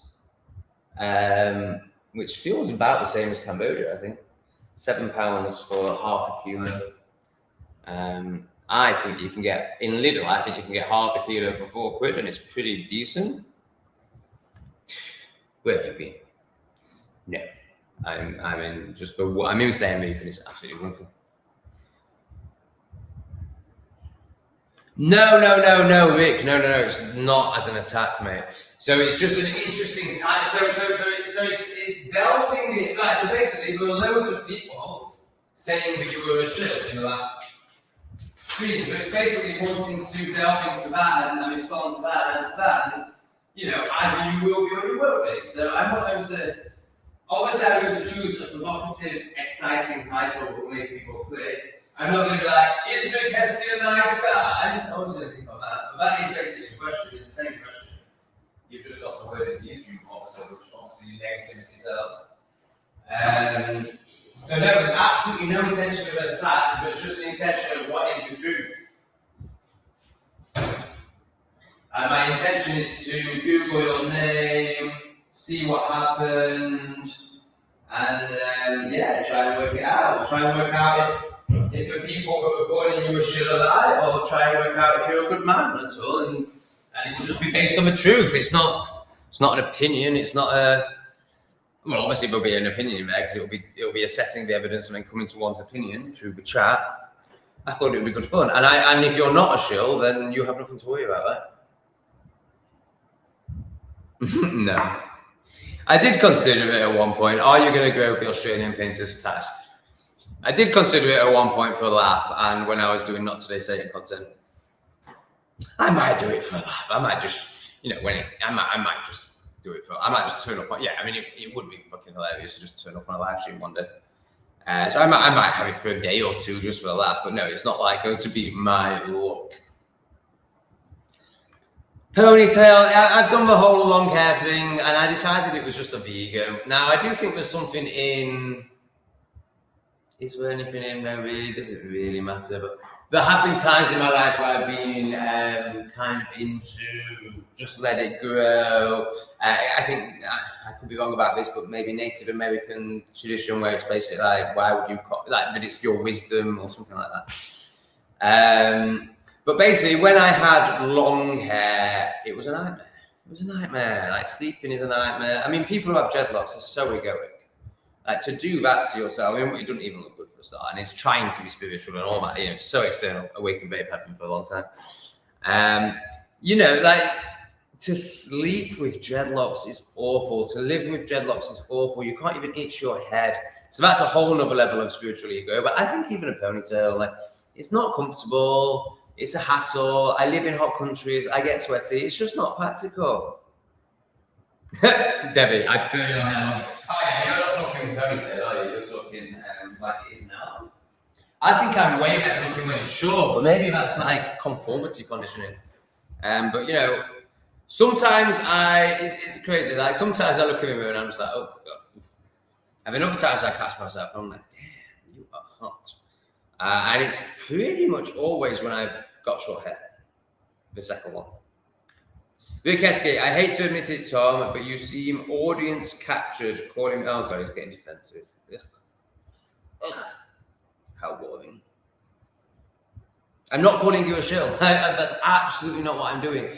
The title was, is Vic Heskey a shill? That is not calling someone a shill. Are you really that low vibrational and defensive? Yes, you are. But are you a shill? Well done, CBS. You're so funny.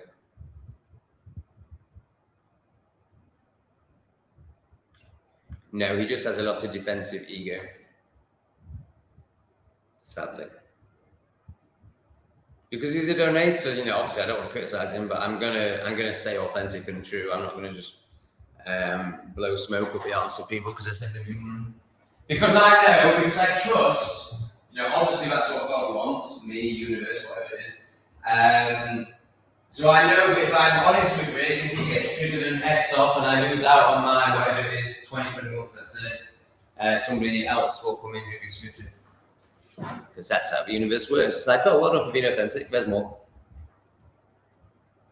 As you're very well learning, Debbie, isn't it nice?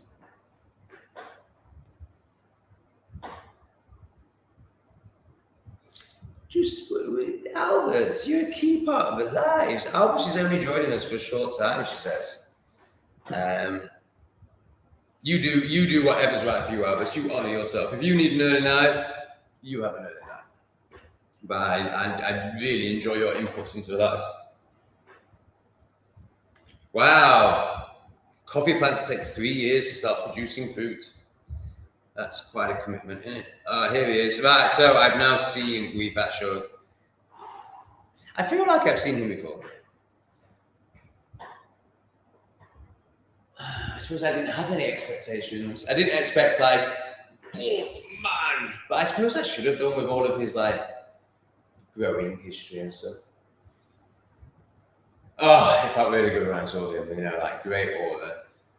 Just a great man, not boring at all. I don't know why he calls himself boring. I want to create content with this man. This man's special. Now there is an apprehension around creating content with the Shug, because you know what he says. There's no way you can do it on this platform. But this man is amazing. This man is Lee levels, maybe not quite, but he's well up there. He's incredible. I want to be his friend, but he's so incredible. But he doesn't use WhatsApp, and he's, I don't know how we can be friends, as in how we can contact each other. But yeah, Wee Fat Shug can hold himself, has met himself, is now a teacher, an amazing man, absolutely leading the way, and to put a face to it and an energy to it, as in a felt. I know I can feel through the comments, but like obviously it's more when you see on video, and then it's more when you meet someone in person. But yeah, I just when I saw you on video, I just felt my heart expand. I really, really like you, Shug. I would go as far as to say, look at you, not in a sucky way. Wee Fat Shug used to love the Dead Kennedys. One of their songs was "Holiday in Cambodia." Jello Biafra, something like that, heavily influenced my cynicism in the 70s. Then decades later, promoted Rajabi. Oh, a lifetime of respect and gone. Devastating, isn't it? When there's someone you look up to and value, and then you're like, oh right, they're one of them. But to be honest, I'm totally over it. And now I just assume they're all one of them. But there was a time where, let me try and think of an example. No, Trump destroyed me. Trump was the one for me. Trump was the one that I had to go into a big process over. Of acceptance. You know, because I put all my faith in him, and you know, to the point of like white hats and QAnon and all that. And you know, I was trusting the plan, and it gave, you know, just like a Christian with Jesus, it gave me a great external false hope, which meant I didn't need to meet myself, I didn't need to do any work, I didn't need to take any responsibility. It was great. I could just put it all on Trump. I mean, I realized it was one of them, and it was a huge process. But that was it for me. That was the end of it. Once I processed that, but I was never going to allow somebody to do that to me again. Oh, Rick, you're awful. I mean, are you actually, is this the levels you're going to? So Rick is now saying, is this a cult? Yeah, we're a cult and we're proud of it. We're creating a culture. So it's, you know, that's a cult. What do you think a cult is? It's you know, it's a community that live by a certain culture. I mean, the sickest one is obviously society, and we actually call it culture, and that's obviously a massive cult. And then anyone who tries to break out of that, they create their own culture. So yeah, of course this is a cult, and I'm very proud of that. You're just made very low vibrational. I'm so happy to let go of your £20 a month and just, you know, reflect exactly what you are. I'm not even going to do that episode now. You're not even worth it. You're just pathetic. Which makes sense, because you remember on Not Today Satan, you always bang on about Not Today Satan content. You know, you're not here for this. You're an external Not Today Satan.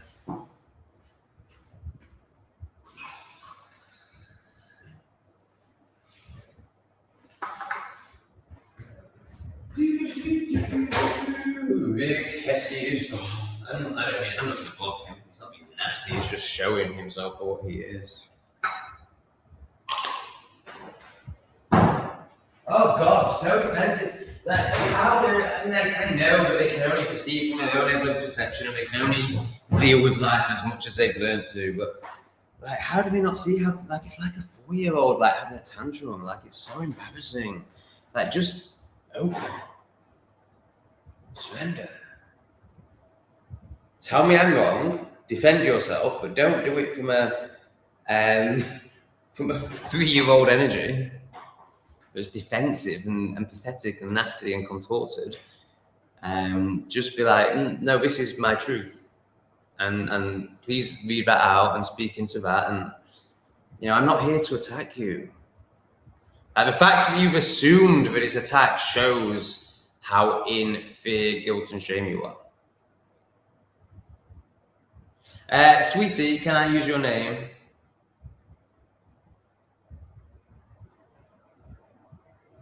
I didn't answer her question, is that right? I'm cool and there's no words. What was her question? Yeah, I did. Maybe I assume that was written before I answered it. Not really. I'm not a big reader. The best book I've ever read is King, Warrior, Magician, Lover by Moore & Gilbert. All about archetypes. This is for men. There is a version for women, which I forget the name of.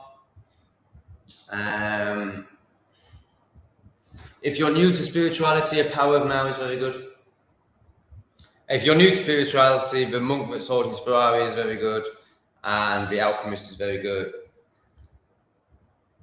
The Body Knows the Score is fantastic. That's about all I can recommend, I'm afraid.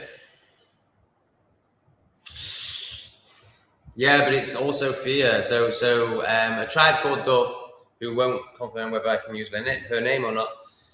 I agree, it's clever to have a wee buffer for your safety. So yeah, like from a practical, fear-based perspective, it's very, very wise. But if I'm really trusting and flowing and just knowing that demonic attacks can't touch me, then oh my God, we've got the tranny in the chat. What are you doing here? I don't think you're going to last long. Yeah, it's not where I'm at now. I think I value, but then there's also the self-saboteur. You know, he's a self-saboteur trying to get me in jail again. It's a complex one. Okay, so Jim's gone back to practical stuff. Great. Because, you know, you can't do anything else. This guy next to me charges about £1 $1 plant, and they are already 1 year old. He starts them at the beginning of the rainy season every day and sells them. Just so that is, you know, I think what you're suggesting is that's a hell of a lot of work. You know, he spent 1 year pouring his hopefully love, but certainly time into these plants, and then he sells them for 75p. So locals have a low income. Oh, right. You probably have further down. Can you speak more into money laundering? Very interesting, and why that makes everything expensive. And then, are locals living like? Do they have quite a low income? Like, how does that work? Sounds like a fascinating country. Oh, am I really that far behind? Shit. Right, we've got some more amazing people, I think. Oh, this one's great. Enemies, where are you from? It's a very interesting name, and I'm so bad at this. Like, my geography is awful, but Egypt comes up for me for some reason. Don't know why. Maybe it's just Enemies, Egypt, potentially. Vic, great, massive supporter. Thank you. Do you not want a question answering, or will you just be generous? Bless you guys. Thank you so much. Hugely appreciate it. Look at this tranny horrible thing. Are you gonna tell me?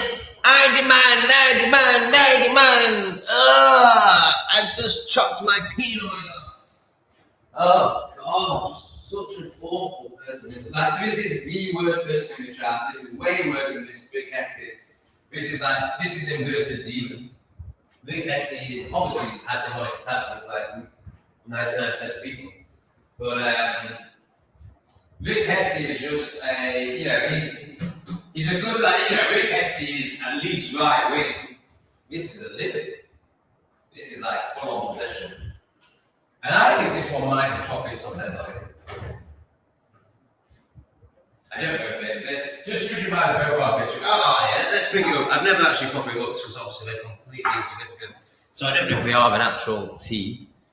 Let's get them on the screen. How do I do this again? And they've changed their name. It used to be. Oh no, maybe I'm getting confused with someone else actually. Yeah, I could be getting confused with someone else. Right, how do I do this? Let's click on that. Hang on. I'm still pretty crap at this. But it's worth it. I want to investigate this horrible demon. EX/H8V. EX/H8V. EX/H8V. EX/H8V. Because obviously no one's going to know who this demon is. No one gives a F about this unless they've got blue hair and a septum piercing, and they still don't care. They just validate each other. HAV, was it? Oh God, it's disgusting. Oh God, it's such a demon. Oh, and guess what? It's one video is some demon singing. Is it Pete? That horrible tranny thing that went on Big Brother. Oh God, this person makes me feel sick. It's not even a person. Oh my God, I actually feel sick. Oh wow. Oh wow, I can feel your energy. Oh my God, it's very bad. Oh, this is heavy, right? We can't do this for long. I can't be in this presence for too long. But let's just have a quick look at this demon. Just horrendous. Oh my God, I can really feel it. This person is effed. Right, sadly, I can't really see that. Oh, right, can I make this my whole screen? Yes, I can. Well, I don't think it is. Yeah, I think it is. Is that a man? Right, let me go on. Not stop sharing. Oh God, how do I go? Oh yeah, let me go on the Facebook side. So that's this. Right, so more about their channel. 2021 subscriber, obviously. This is all they've got. I don't want to play it really. It's going to be demonic. I don't want to put any demonic stuff on my high vibing channel. But let's just get rid of this demon. It's just not. Like, why are we doing this? But yeah, I can feel it. I can feel your demonic Disgusting, absolutely disgusting. I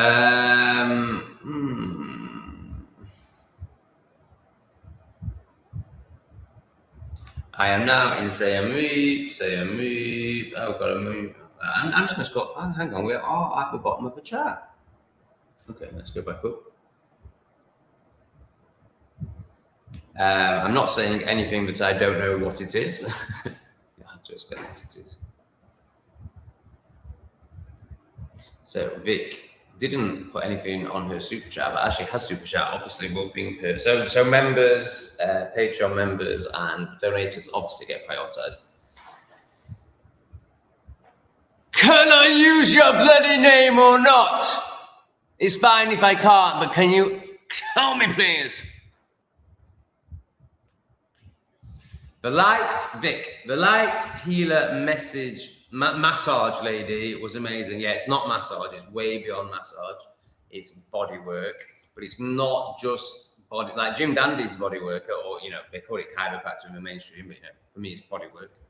But this woman does it with intuition, where I doubt Jim Dandy does. Jim Dandy does it with high functioning ego and lots of knowledge, which is, I'm sure he's a very good chiropractor. Absolutely. But I don't think he's anywhere near this woman who understands, you know, who's done the work. She's surrendered. So, you know, you only know if you've experienced it, and Jim hasn't experienced it. So she knows that in the next episode I share, I have to switch off the camera because it gets too deep for YouTube. You know, demons like that will just like all over it. So she's in my solar plexus, and she's like, "This is sexual. This is sexual trauma. This energy that you're feeling now." And I'm like, "Ah!" And then she starts asking me questions around that, so the camera gets switched off. You know, that's how deep it goes. So she's using intuition. She's incredible. Like, she's beyond. She's I think you called her a light worker or something like that. Light healer, yeah. You know, she's a healer is really how to describe it. She's beyond a body worker. So, you know, if you're watching that and being like, "Oh, I want that," the only way you'll get it is with her. Like, yes, there's going to be other body workers who have met themselves and used their intuition, but it won't be the same. I'm not saying it won't be as good. Like, and some people may even be. There will be someone on this earth that's better. But what she delivers, only she delivers. And it's the deepest, most loving, most aware, most aligned, most full experience from her own journey that I have come across so far.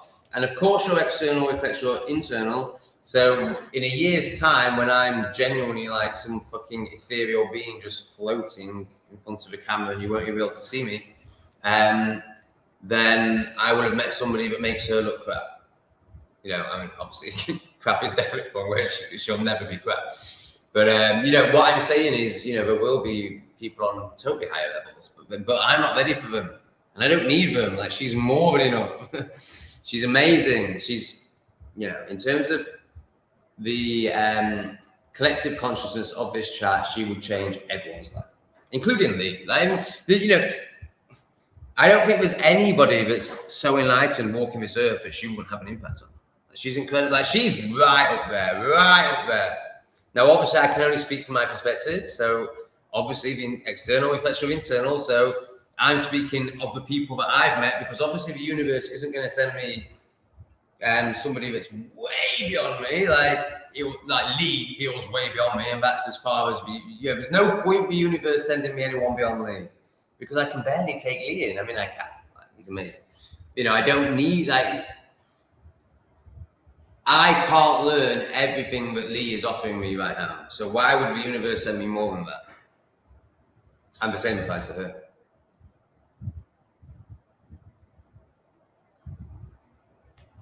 I like that. I've just seen the title of a video which answers my question. So I think the title is "I'm in a new country and it rocks." So you knew that it was Cambodia because you know Cambodia rocks. It's just amazing. It's just amazing. The only issue is the heat, but it's rainy season right now.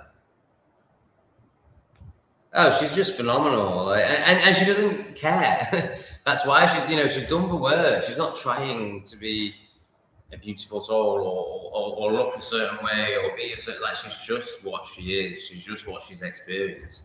And she's been on a deep healing journey, like a deep healing journey. Her childhood's quite traumatic. She talks about it in a video, so I can talk about it.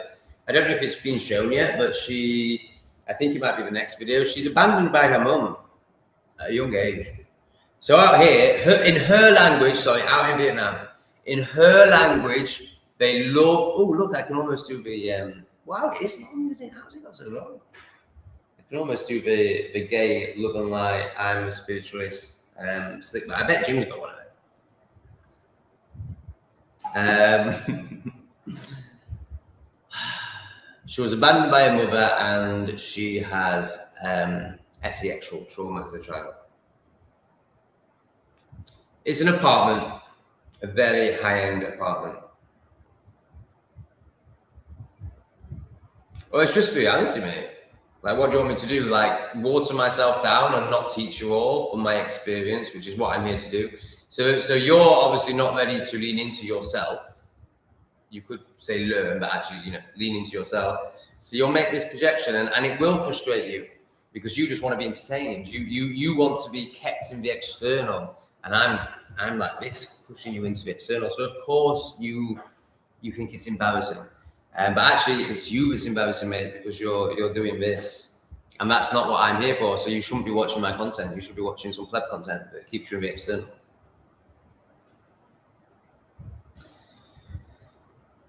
Bumblebee. Online coffee is around £7 to £9 for 500 grams, but can go up to £16 or even higher. That's for beans. What are you talking about? Cambodia? Where are you? You know, can you provide some context? Cambodia, Costa Rica, England. Oh, here's the context. That's in Sheffield. Yeah, so I've been out of, is it 18 months yet? No, it's just over a year. So the prices were obviously skyrocketing because of the cost of living crisis. It's a temporary crisis, everyone. It's not an agenda and a plan and only going one way. It's just a temporary crisis. I love how they do that. I hate how they do that, obviously, but I love how people fall for it. I hate how people fall for it. But it is, you know, you have to laugh.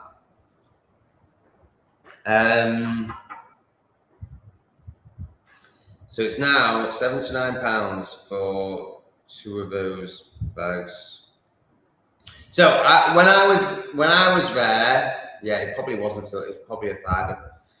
You could get, I think, 250 grams. I feel like it might have been 500 grams from Lidl, and they had that obviously the deluxe range. If you shop in Lidl, it has to be the deluxe range, and it's pretty good if you get the deluxe range. Just never ever buy their garlic bread. Oh my god, I'll never forget when I bought a garlic bread for 20 pence or something, and I put it in the oven, and when I took it out, the bread hadn't like gone crispy, or like I like my garlic bread and pizzas to be slightly burnt and charcoal. You know, it didn't even have the ability to do that. It was just sloppy, and it was just, well, I'll tell you, you'll know why it was sloppy when I say the next bit. It was warm, but it was soggy and horrible, and the garlic had just turned to water. So it was like dough with a garlic pool in it. It was the worst thing I'd ever seen. The thing with, I mean, obviously, all supermarkets in England are just selling, you know, poison. But Lidl's an interesting one. If we just accept that, Lidl's an interesting one in terms of you can get some really good quality stuff in there. Good quality stuff. There's nothing good in a supermarket, but you know, as supermarkets go, you can get some good quality stuff in there. You know, like comparable to Sainsbury's, not Waitrose, but comparable to Sainsbury's quality. If you're buying the deluxe stuff. But then you can get some absolute, like, comparable to Jack Fulton's or something like that. You know, just absolute shit out of the freezer section, particularly. Let's see, is Jim cracking or is he still in Ego? Of course, he'll still be in Ego. I went to Life Chiropractic. It's not scientific or mechanical, but yeah. So it's great knowledge. Great knowledge. Are you ever going to come in here, Jim? Are you ever going to surrender? Are you ever going to become embodied? Knowledge, and your knowledge is right up there, mate, way beyond mine. It's fantastic, but it's also used by the ego to keep you in the ego.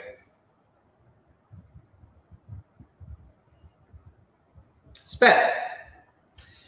People are quick to insert themselves into the victim group, criticized group. Yeah, I mean, everyone's a victim until we self-worth. Like we're you know, we're socialized to be that. You know, like everyone. You know, I mean, the LGBT community, the blue hairers, like they're just the perfect extreme example of this. But everyone, I'll never forget when, for the first time, I saw this in myself. I was what's she called? Ola, Polish, amazing, but you know. Oof, very spiritual ego, but amazing. Had some real intuition.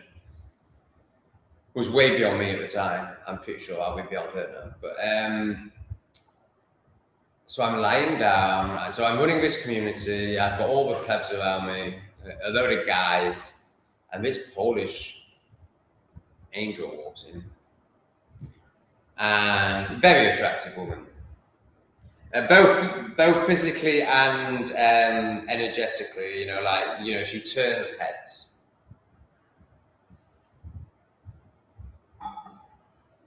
And we start chatting. And if I remember right, it's her and like 8 men.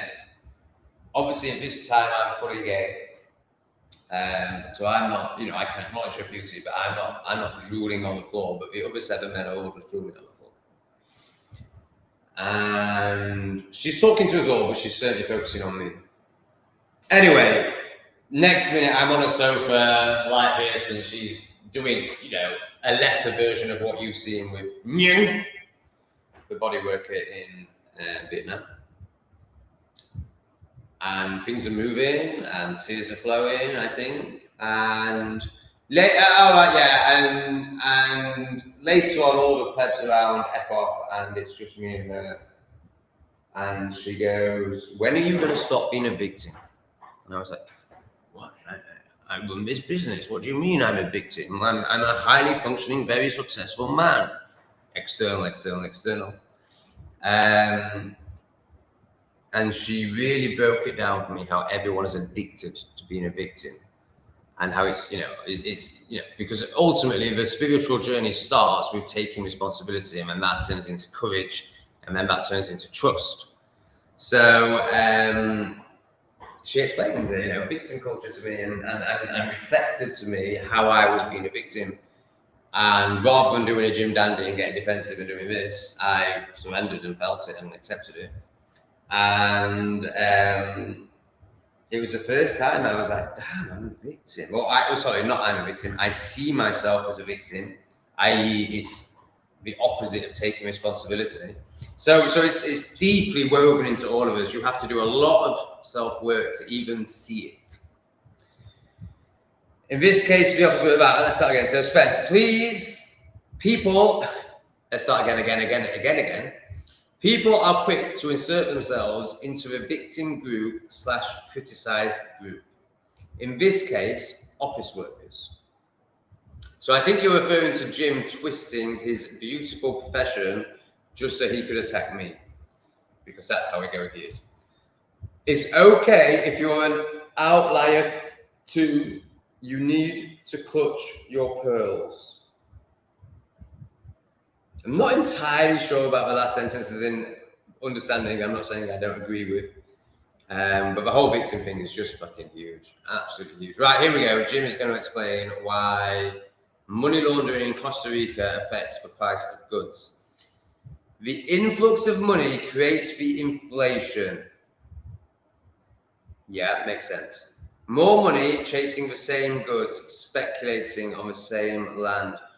Right, so maybe my understanding of money laundering isn't quite correct. So I was thinking, but it doesn't actually get spent on anything, but you actually launder money by buying stuff, don't you? So the vape shops. Yeah, but they're not really selling anything, are they? So they set up these vape shops, and yeah, they sell a few fucking vapes, but basically drug money comes in, or people trafficking or whatever. No product gets sold, but it does get registered and tax gets paid on it. So I'm still a little bit confused how it actually affects the price, because they're not actually buying anything. Unless they buy land to clean the money or something like that. So I still feel I need a bit more information. Because I'm not as knowledgeable as you, I'm not as intelligent as you, but I am way deeper and more surrendered than you.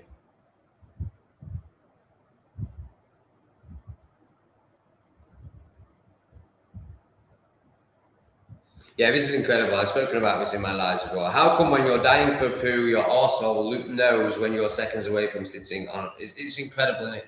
So basically, I've spoken into this in videos before, English refugee videos, where like you can know you need a poo for 2 hours and it can be getting a bit desperate and you're really having to clench, but you know, you're not gonna poo your pants, and then the minute I would say it's not even the door, sadly, it's like, you know, 500 feet from the door. It's just like the body knows. I mean, the body knows the score, and it just unleashes, man. So, guys, I have just done the best poo I've done. I can't even remember. I got a plop. It's the first plop I've had in so long. By plop, I mean boop. So, in today's English refugee video, I speak into today's for 7. But what some filming I did in the last 24 hours whilst traveling through an airport, I speak into. So basically, I've just been a gushing waterfall ever since I met the bodyworker and before, because it begins with there's a better word for releasing. Let's go with releasing. You know, you're releasing emotional trauma through the asshole, particularly root chakra trauma, particularly sexual trauma. So my poos have been very, is it beginning with P? Purging, that was the word I was looking for. My poos have been very, what people would call diarrhea. I get Clev saying I need to go to a doctor. It's so funny. Like when I'm breaking it all down, I know we won't watch the bodywork ones, but I'm breaking it all down. I'm, you know, really explaining it. I'm showing it. I'm even showing me squirting in the woods. And they're like, we need to go to that. It's just so sad. But these are, you know, very low vibing beings. So in the video today, I just come out of the toilet in the airport like with a big smile on my face, and I've done well, it's 1, but it's split into 3 because it's not perfectly solid yet. But I've done 3 soft logs. So you know, if you were to pick them up, they would, your hand, if you were to pick it up, a bit on your hand would stay in log shape, but the bit out here would go like that. You know, it's still not solid, but it is in log shape. And it didn't make a plop, but it, you know, it hit the water rather than just pebble dashing everywhere. And I was really happy with that. I was like, wow, yeah, this is a sign that that period is done. And of course, there'll be another period of deep purging and release soon, because that's the way my life is, because I'm fully leaning in. But you know, I've got a bit of a break. I've got a bit of a respite. It's fantastic. And then before this live, like, oh my God, like it was a stretcher. It was just amazing. If you ever think about this place, it's the best Asian bum gun I've ever experienced. Like, it's like, you know, orgasmic. It's just so good, like the consistency of the water. I guess what it is, I haven't really looked, but I think there's more. So basically, bum guns, like I show you the one in the hut that I just had. It's the worst one I've ever experienced. And that one, you could very much see like this line of water, this line of water, this line of water. So it's sharp on the asshole. It's like a lot of little daggers and waterfall. This one, you can't see the lines. It's all one consistent, like. So I imagine there's a lot of holes. I'm not sure why it is like that, but it's just better to me. It's the best Asian bum gun ever. So before this stream, I did a real, you know, it stretched my ass. It gave the best plop. I might have even got some splashback. I can't remember. It was just, I can't remember the last time I did a poo that good. I don't think it smelled too bad either. So yeah, that's thanks for bringing up the poo chat. We like poo chat on the show. I wouldn't be here right now without coffee. What would we do about coffee? But now that I'm not smoking ganja, oh yeah, so I was really tested tonight. Not really tested. I you know, it came up twice, and then I realised like, oh no, you just haven't smoked a cigarette for 12 hours. That's all it is. Obviously, by that I mean organic roll. So Lee's partner likes the green herb. So the minute I sit down with her, I'm like, damn, that smells good. And of course, I can feel that part of me. We can call it ego, we can call it addict. It's like, get some. The owner of this place, you know, is completely avoiding himself, so he drinks and smokes non-stop. So, you know, very, very accessible. So it's the first time in my life I've had direct access, not even direct. In my life, if I have known that within an hour's drive I can get some green herb, I have got some green herb. Not only is this like I sat next to someone smoking some green herb and I still didn't smoke any. So that's huge. I'm liking this angle.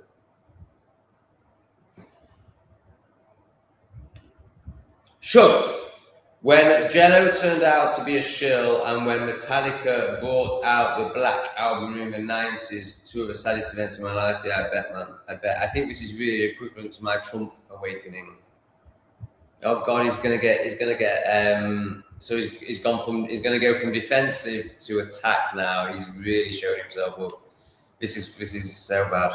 I've never seen a grifter like you before.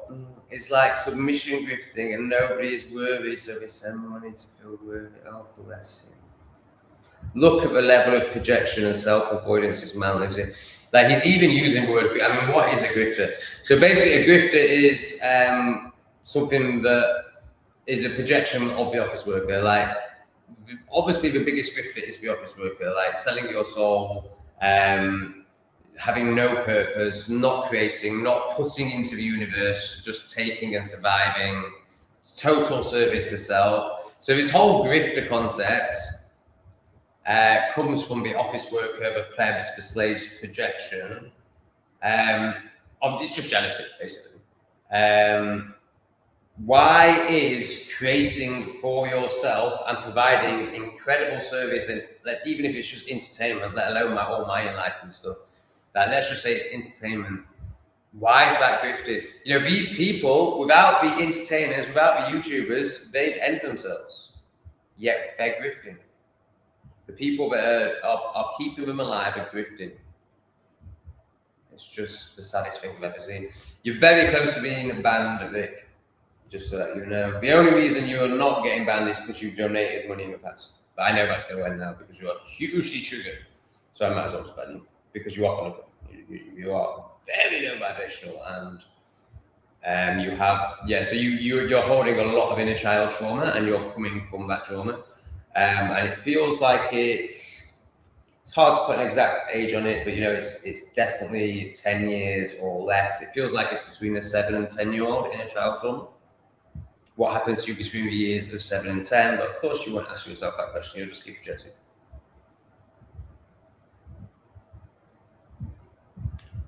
Sure. The Black album was a solid matte black with a serpent printed in UV varnish. So you've been awake 40 years, so you just saw that straight away, right? The Abyss. Tell us more about The Abyss. I knew they had killed the real Hetfield Eve. Right, so they were good people and then they got replaced by shapeshifters. Is that what we're saying? Whatever you say, I know will be correct. So this guy's a pleb. Mate, who have you got moderating that other channel? But yeah, good. You're a pleb. I've got very good moderators. There's a very good reason why you've been putting time out. Let's do it again. Let's time out this pleb. Not quite ready to be banned, but he's not far off. This one's gone quiet. In fact, I'm not going to put them on the screen, but that whole Buddy Monic thing we looked at has gone quiet. I mean, they're just putting emojis in the chat now, which says it all. Don't bother, Tom. I'm not much of a groupie. Oh no, I don't want to put them on the screen. Sorry, I shouldn't. We all have. Everyone in this chat has demonic attachments, but this one is fully possessed. Hi Tom, where are you now, mate? I'm insane. Lone Wolf. That's a good name. On the journey. But you know what? What I didn't realise is the isolation is an inevitable part of the journey because one has to meet oneself. And the video I created with Lee today really goes into this. But actually, what's really beautiful is I'm just touching upon now. You do rejoin community, but you have to go through a deep journey yourself first. Yeah, absolutely, Spen. That I mean, I don't know if Hollywood. I mean, Hollywood was obviously pushing things, but yeah, I like where you're going with it, man. Like that thing needs like it's proper, like it's fully possessed. It's fully possessed. It's not just energetic attachments. It's fully possessed. I think Rick Heskey as well, and because he's so traumatized, because he's so operating from being a child, like that opens you up to serious demonic attack.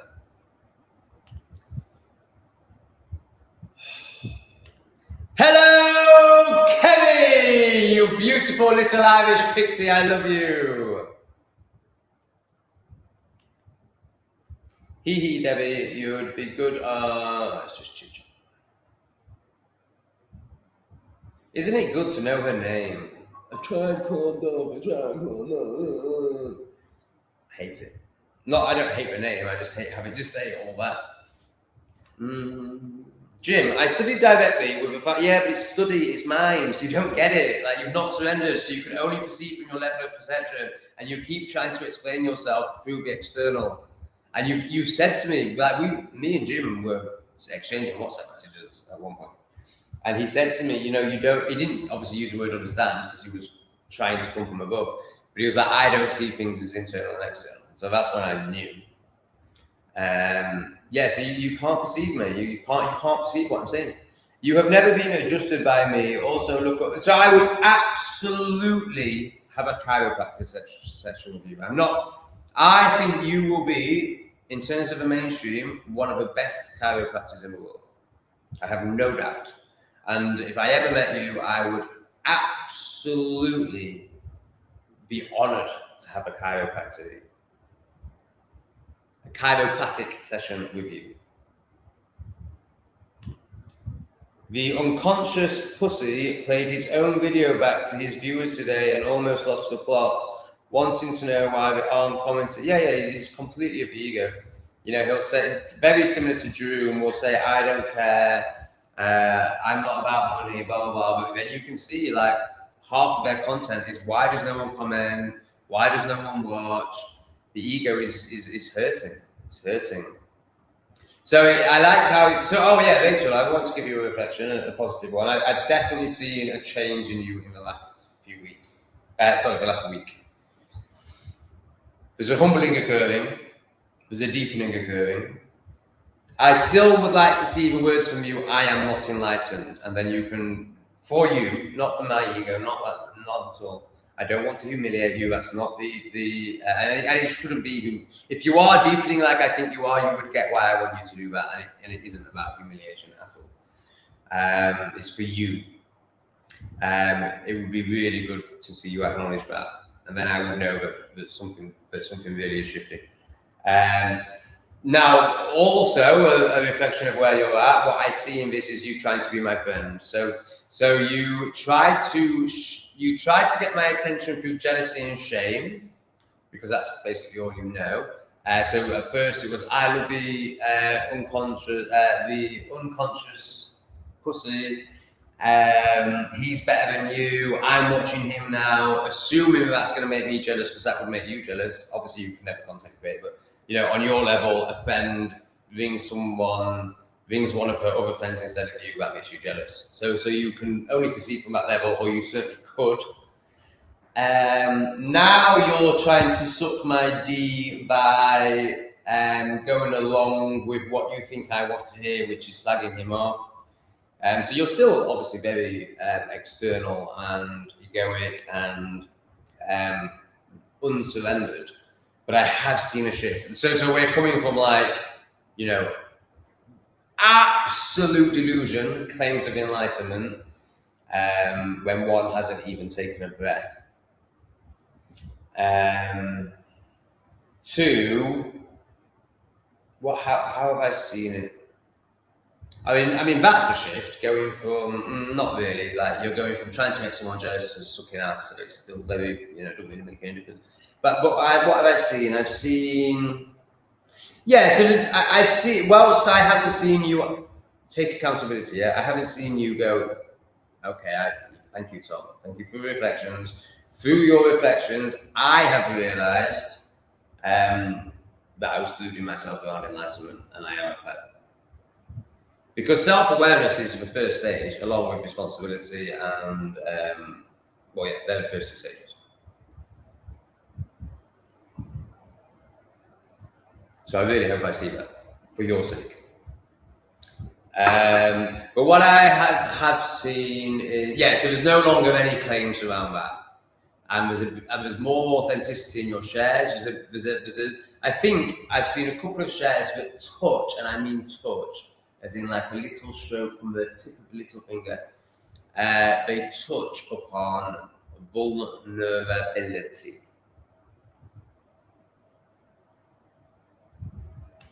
Are you talking about a bodywork video, Kerry? So she's saying the whole video is very interesting. Right, so the thing about these bodywork videos, they're my best videos. Now, that might change how I'm creating content with Lee, but they're way better than the videos I create on my own in terms of information, in terms of you seeing how healing works. However, you have to work for it. And I've done that deliberately. Obviously, I could have edited it and give you all the shouty bits and just me and her talking or me screaming, and then it would have got twice as many views. But I was like, no, like this isn't for the masses. This is really deep. And personally, you know, it's like someone, like particularly the next episode or maybe 2 episodes. I think there's another 3. In total, I think there's 7 episodes of her. I'm not sure if I've shared 3 or 4 yet.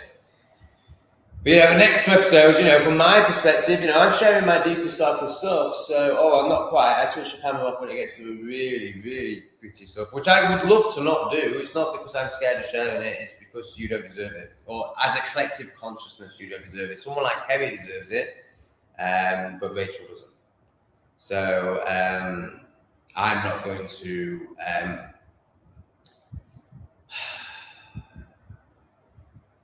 I'm not going to expose my inner child to the unconscious masses, to that degree.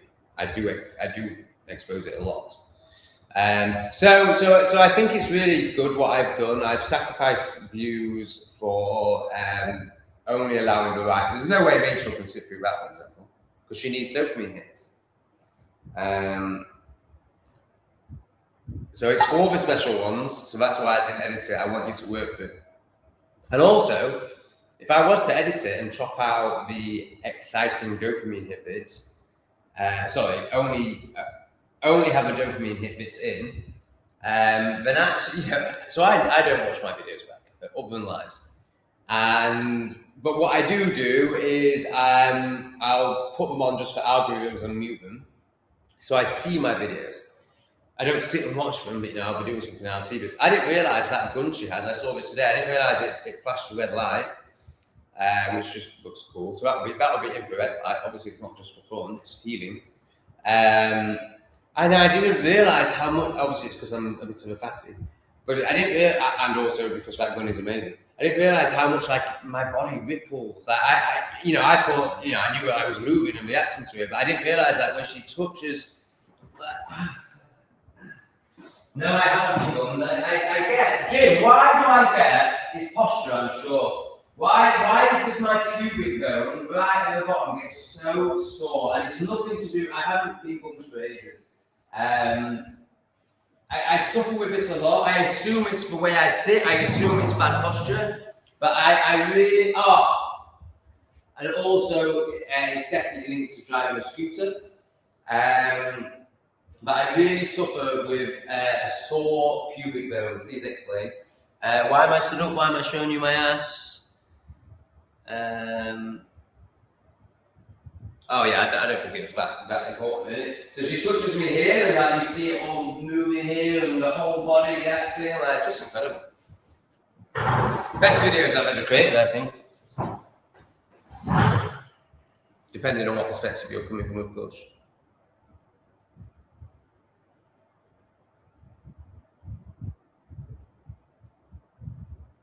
Yeah, I mean, I already know what he is. So, Rachel, the comments won't give me enough space to finish what I'm saying about him. I have no room left to type on. Question mark. I don't fucking know. It's YouTube. I mean, yeah, I mean, certainly on my videos, I get some comments like this. There's certainly no limit on videos. I don't know if lives are different, but I wouldn't have thought so. I think you're just, you know.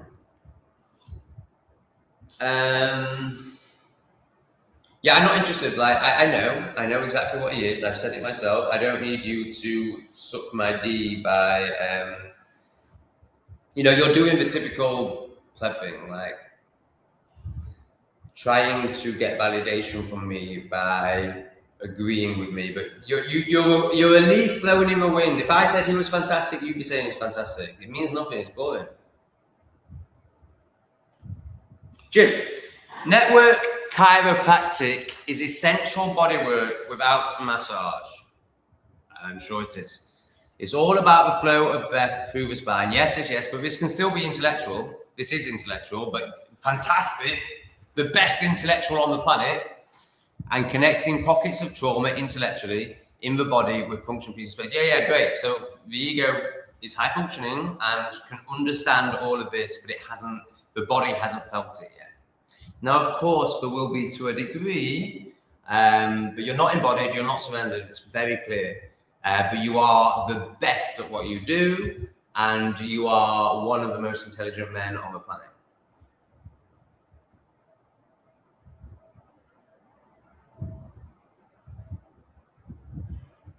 Oh dear. I assume this one has been called. I don't understand why it still shows me the comments if they've been called. But there's no way Debbie would have let that demon in. Now I mean, she might have called the demon that I brought up earlier as well. But for me, that's just yeah. In fact, any demons want to call him. Sure. I recall a time I fell asleep on the train drunk, woke up in Sheffield Station. Nice station, Sheffield, very nice. And it's got a great pub attached to it. The Sheffield Tap, is it? Fantastic. So they found the Sheffield Tap. I think this is right. The Sheffield Tap had been was in a chamber. Like it had been picked up. And they found it one day, and I think quite recently. I don't know where they found it. And yeah, I could be chatting shit here. What I'm almost certain of is they weren't aware of it. I'm sure that is true, but I have no idea on timescales, and I may just be linking it to my drinking life. But it feels like it opened up when I was about 30, but it could have been way before that. Maybe I just wasn't aware of it. Maybe I just started drinking in nicer establishments. But so connected to this train station, if you like pubs and you're in Sheffield, go to Sheffield. I think it's the best pub in Sheffield. It's right up there. Sheffield Tap. I mean, obviously, no bioweapons won't go in there. It's too good for bioweapons. It will just repel them energetically. And they found this incredible old pub. And I don't know if it's one of those where they've got all the brewing metal things. I'm going to say casks, but that's probably the wrong word. Casks.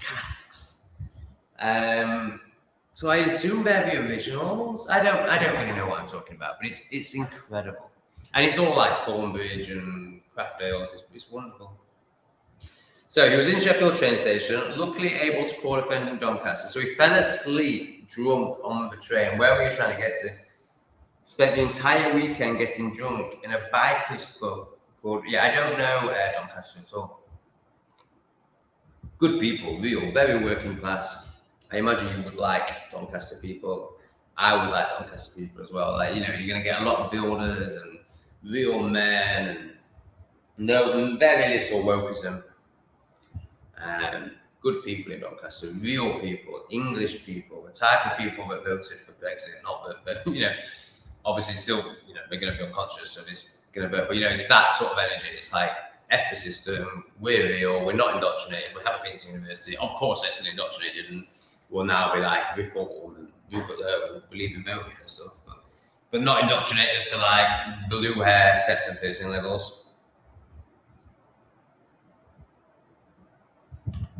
What? Debbie, it's hit and miss every week in supermarkets. Every day, loads of food is mouldy on the day you buy it. What? I never experienced that. That's new. Or maybe it's just a reflection of your internal, Debbie. Maybe you're mouldy inside. Obviously, you're beautiful inside. But, you know, maybe what I'm saying is maybe it's just happening to you for a reason, or maybe this, you know, other people will confirm if this is a wider thing. And maybe it's the universe talking to you is what I'm saying. There's no criticism of it. And I don't know why I'm doing that, because I know you don't do events and you're way past it. Just heard my neighbour. So this is how bad that hole is. He just put down a spoon or a fork on the table and I heard it. So obviously he's hearing this live stream. But I had to listen to his music all night and I'm going to move out of here tomorrow. And I did pre-warn him, so okay. I had a mouldy experience. Oh my God, I've had some horrendous experiences recently with food. So, I think just get a bit put off by that. As in, like, you know, ooh, this isn't good, but anyway, it is what it is. So I've had maggots in bananas again, and I get it on camera this time. And then I bought some yogurts, and 2 out of 4 of them were mouldy. Can we get some acknowledgement, please, for this woman's journey? Please, please, please help this woman. Please, please, please allow her to add words. I am not enlightened, for her own sake. It was about being important, and he makes reference to himself being a god a lot. I think I am done with him. What do you think Aaron's issue is, Tom? So he hasn't surrendered. He hasn't met himself. Now, you won't understand what that means because neither of you. But he's still in the external. He's still in the ego. So he's a high-functioning ego, just like Jim Dandy. Not as good as Jim Dandy, but you know, same. All knowledge-based, and there's lots of knowledge. So this is how the ego becomes high-functioning. High intellect, first of all. High natural gifted intellect. Lots of knowledge, so book reading. So Zen masters, or a Zen master that Alan Watts speaks about, will not take someone like the awakened Babe, because what is actually happening here is the ego is reinforcing itself and it's become highly advanced, high functioning. So you'll never get through to him because he'll have an answer for everything from the ego, and he'll be able to quote Nietzsche and all these different people. And so the ego reinforces, so it's become spiritual ego now. So the ego doesn't care how it's controlling you or tricking you or keeping you safe from its opinion, as long as it has you hoodwinked, as long as it's running the show. So that can be like, you know, as a very low vibing person, as a Libby, or it can be as the awakened Babe, but it's all still ego. It's still on the spectrum of ego. Obviously, is this better? You know, because really, in terms of better, it's not about what's more impressive. It's about who is closer to surrendering and breaking through, but it will look like a breakdown. And potentially it's for Libby. Because for Libby, is very much of the ego, but it's very fragile. You know, it's all based on lies. Whereas Jim Dandy and Awakened Babe, it's based on a lot of truths. You know, we've read a lot of books that give truths. So the ego is performing this incredible dance with them, and they're just captivated by it. So, you know, it's probably better to be a Libby than be like the Awakened Babe. But if he did surrender and he did break through, then obviously he would propel very fast. Same for Jim Dandy, because they have all the knowledge. But it's very hard. I don't quite know how one breaks from that point. Because the Libby breaks when the reality proves when their ideology is incorrect, which, you know, is happening en masse, and can only, you know, like, obviously they're not going to be able to hold on to that ideology past Agenda 2030. So, you know, at most, the Libby has 4 years left before they crash. The Awakened Babe, he could go his whole lifetime. But, you know, what's really interesting is he doesn't even understand, like, external stuff. Like, he's not clear on whether Elon Musk is a demon or not. He's not clear on whether spinning globe theory is a lie or not. Like, he actually is quite incredible. Yeah, he's very angry. He's very, very angry because he hasn't met himself. He hasn't met his inner child. Now, if you won't have watched it, because it won't have been enough dopamine hits for you, but he did share, and I really recommend going back to his therapy sessions. There was one in particular that's really worth watching, where she cracks him. She cracks him, and he's like this, you know. He's up his ego. He's defensive. He's very defensive. He's criticizing her like he does, putting her down so he doesn't have to, do any of her techniques and actually crack and break. Now, I won't get into it. And then she cracks him. She absolutely cracks him, and he goes like this, and he goes into his 2-3-year-old, and he might even be crying. I don't think he quite gets to that place, but he breaks, and he goes into his inner child. And he's kind of speaking from being, he's kind of acknowledging a few things. So it's basically, like mum put herself in the oven, dad, oh no, it wasn't the mum in the oven stuff. It was dad locked me in a room and I shot myself and I was in there for days and all this, like really, really deep trauma. And he's there, he's in the 3-year-old. And then you sort of see the ego come back online and he's like, and that's, after that episode, that's when he starts criticizing her massively and writing her off. Because his ego doesn't want to feel that pain. Did that make sense for you, Rachel? Are you ready to acknowledge you're not enlightened yet? I don't care about the awakened babe. Only write a comment if you're going to comment, I am not enlightened. If not, stop commenting on this feed now. Jim, I actually work from home for a large corporation now. I haven't, oh right, so okay. I owe my assumption. I was wrong. I don't think it's a projection. I think it was just an incorrect assumption. I haven't practiced chiropractic since 2020. I'm a sales guy now. Wow, that's terrible. Why would you do that? You were working to purpose and now you're just sending out for the checkup. So I made an assumption. I was incorrect. Jim did not twist his fantastic purposeful job just to attack me. He actually is an office working player. So he was honest.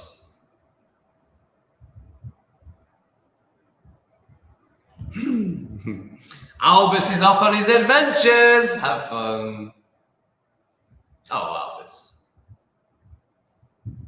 I'll start a stream one day where, obviously I'm not going to show your videos because they're not aligned with my content, but I'm no doubt they're beautiful for people who want to watch dog videos.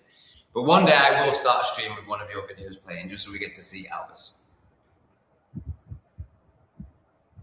Yeah, absolutely. Remind me what omnipresent means. Omni means one, doesn't it? So one presence with oneness, is that right? But you're just amazing, mate. You're just fucking amazing. I put you up there with Lee. I think Lee is perhaps slightly more amazing. I think you... How far? I'll let you tell us how far you think you've gone on the internal journey with what people call spirituality. Are you in oneness? Are you living in oneness, or are you still living in duality? Lee lives in oneness, so I'd be interested to hear if you do as well. And I know whatever you say will be true because you're very self-aware and you're for the truth. Why is this pleb up again? Let's just put someone else up.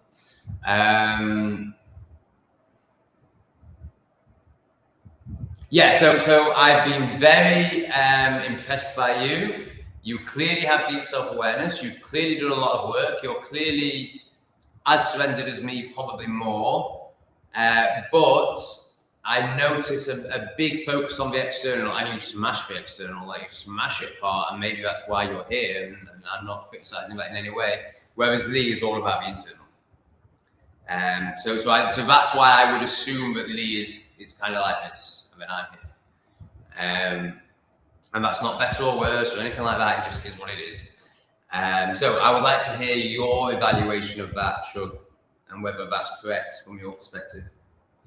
Only time I suffered from Gandhi's revenge. Gandhi's, is in the Indian? That's not how you spell the Indian's name. What's Gandhi's revenge? Was when I was renovating a house with another guy. He got us filled rolls from a shop, a corner one. Gandhi's revenge. Is this some sort of mold in food, maybe? I eat it out of good manners, big mistake. Yeah, I wish I had read that comment. I didn't really understand it, and I didn't think it was a true reflection of how amazing you are. But actually, it's probably in reference to Debbie's mold comment or something like that. I never really get ill. Been filtering, distilling, and alkalizing my water for over 20 years now. Convinced it makes a difference. Yeah, I just fucking. I was going to use a pleb word, but I was going to say I worship you. Of course, I don't worship you. I'm very impressed by you and very. I feel like I learn a lot from you. And I probably pedestaled you, so I'm basically at the point where I just believe everything you say, which is probably a bit foolhardy. And based on my track record of pedestaling people, you know, there's a danger of that. But I have no doubt about this alkalizing water. Lee drinks alkalizing water. So there you go. It was great when it's fair. I mean, it's just a massive compliment. He's basically saying, I haven't seen anyone as talented as you before. Okay, great. Thanks, Debbie. Nice one. Old Rick is trying to get banned. It's his aim for today. No, he's just very defensive. Like, you know, he'd hate to get banned because he's all of the ego. The ego hates rejection. Oh no, who's got the biggest? Oh yeah, no, we're going to talk about that.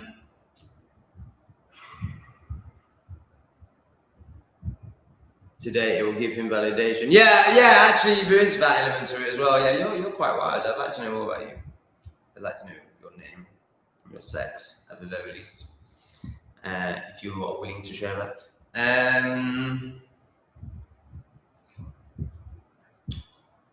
Yeah, I mean, just a petulant child. Pathetic. Anyway, we'll never see him again. You know, he might come in and buy it. He's obviously going to cancel all his memberships and stuff now. You know, he might, the demon in him might show up again, but yeah, he's basically just going to get blocked next time he comes. But yeah, Debbie made a great decision there. If you analyze the first 4 Metallica albums, artwork and lyrics, you can understand how deep, intelligent and well informed they were. I don't know anything about them, but I'm sure you're right. I actually feared for their well-being after they released the Justice for All album. I thought it was AI before AI existed. And I was right. Okay, yeah. So yeah, you know, this it doesn't scare me because I don't do fear anymore, and I know death doesn't exist. But it's like, you know, how much do you want to share your wisdom? And I'm not saying I'm at this level yet, but you know, it's inevitable. You know, it's dangerous. It's dangerous, but you know, they don't want people to wake up. So. I'm not even going to say people like me. Like, let's say someone like Lee. Like, when does he get off? Or do they just press his content so much it doesn't matter? You know, like it's scary. So if you blow up like Metallica, and I do think when they were around, I don't know. I think the music industry has been so controlled for so long, but potentially when they were around, it was possible to blow up without being, you know, signing the blood contract. So yeah, of course they're going to get off if they're big and spreading truth. Or, yeah, let's just say off, but who knows what actually happens to them.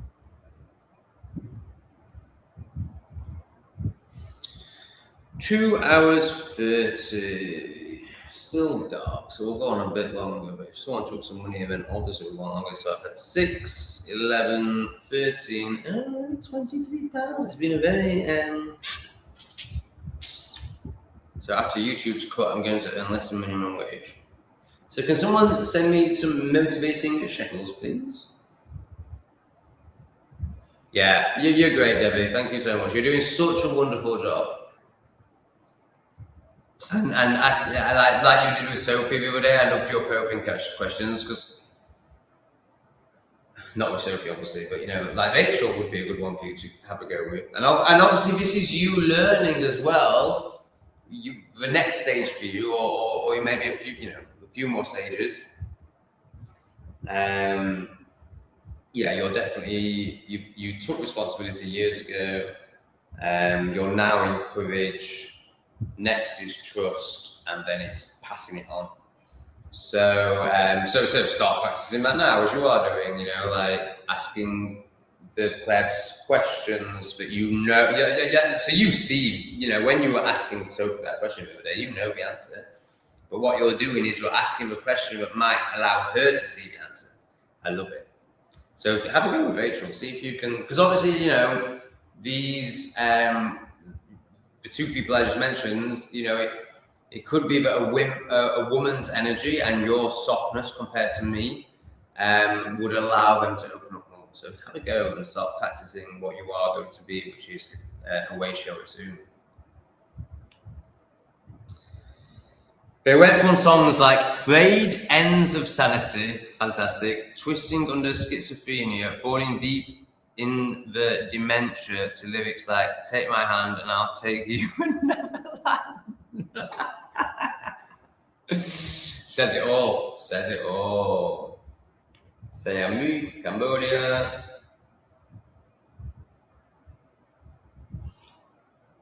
Yeah, I mean, it shows up as that, so I assume this is a bit pesky.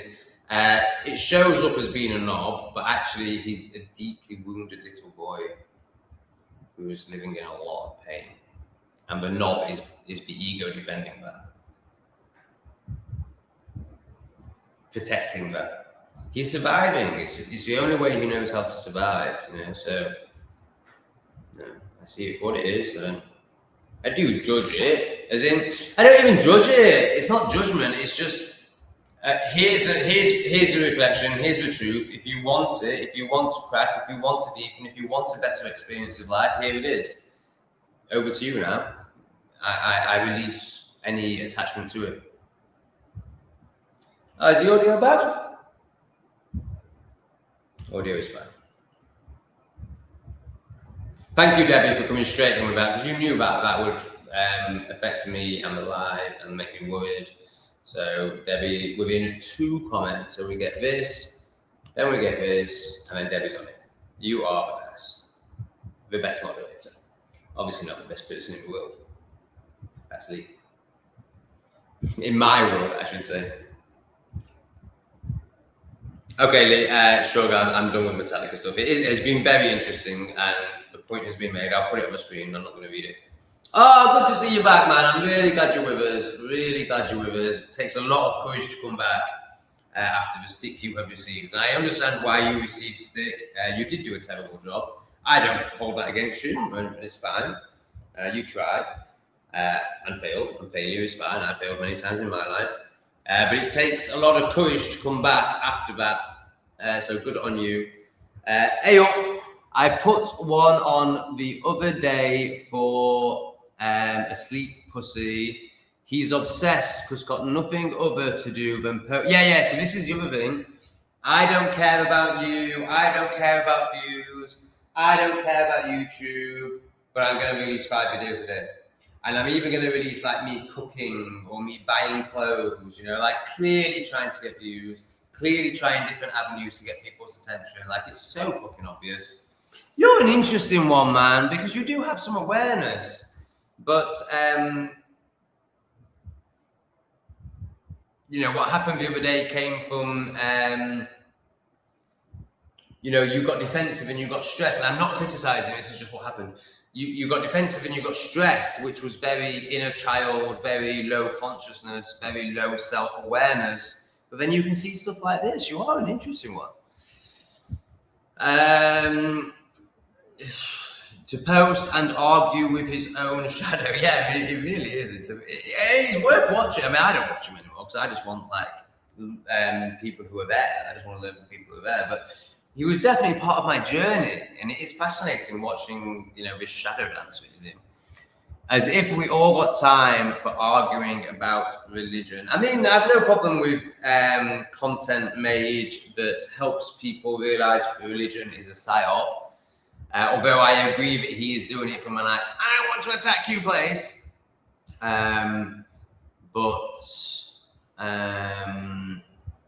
The reason I've slowed down there is because obviously I'm self-reflecting and seeing that part of me as well, and I want to acknowledge that that is in me as well, but I'm aware of it, and I think it's getting, as I get softer with myself, obviously you can only treat people as you treat yourself. Like the one that is fairly easy for plebs to understand is you can't love someone until you love yourself, or it goes for everything. So obviously the harshness that I show to you is the harshness that I live with myself. So what was I talking about? Something around the dagger energy. It's gone. Yeah, aren't Yorkshiremen great, man? Where are you from, Shug? Hey, I feel like you're new or newish. Well, I haven't seen anyone else express it. So, what did we Shug say something about it? So again, like from your perspective, I'm not saying it's not. I'm just offering something that's potentially, maybe, most likely untrue, but could be true. So your perspective, so if the universe is talking to you through moldy food, reflecting something that you need to see. So let me just try and get. I've just worked out like the Veruca. Oh, you haven't seen. This is the problem with it being behind, with English refugee being behind. But I've spoken about it enough on this, I think, to make it worthwhile. So Veruca gets operated on. Veruca is gone. Veruca suddenly returns. Veruca returns just as I've learned how to walk. Veruca returns just as I've done all this body work. It makes no sense. But I do say when I'm talking about this in an English refugee video, it will make sense. I don't know why right now. Right now it's just an absolute nuisance and frustration and why the fuck is this happening? But I know that within a week I will be like, oh, that's why it happened. Well, I found out yesterday. So I come here and I meet Lee and his wonderful partner Maria, and she's like, oh yeah, you can cure that with fig oil. And I'm like, she was like, I used to be a doctor, oh yeah. So I started talking from a mainstream perspective of what the doctor had told me. And she was like, yeah, I know, I used to be oh no, that was it. So I walk into their apartment with my bare feet, and then I go, shit, sorry guys, I've got a Veruca. We need to clean the floor where I've just walked. Have you got a plaster I can put over it? And Lee, so she just laughs straight away. She's just like, sure. You think I'm scared of that shit? Lee certainly isn't scared, doesn't have a major reaction, but he does get a plaster. So he obviously buys into it a little bit. She doesn't buy into it at all. So I start explaining to her what the doctor said, the surgeon said. And she's like, yeah, I used to be a doctor. I know exactly what they think. Fig oil will sort it out. And then me and Lee go off and into content creation and all sorts. I think that might, yeah, that's on camera. That isn't right. So I'm on my DJI English refugee camera.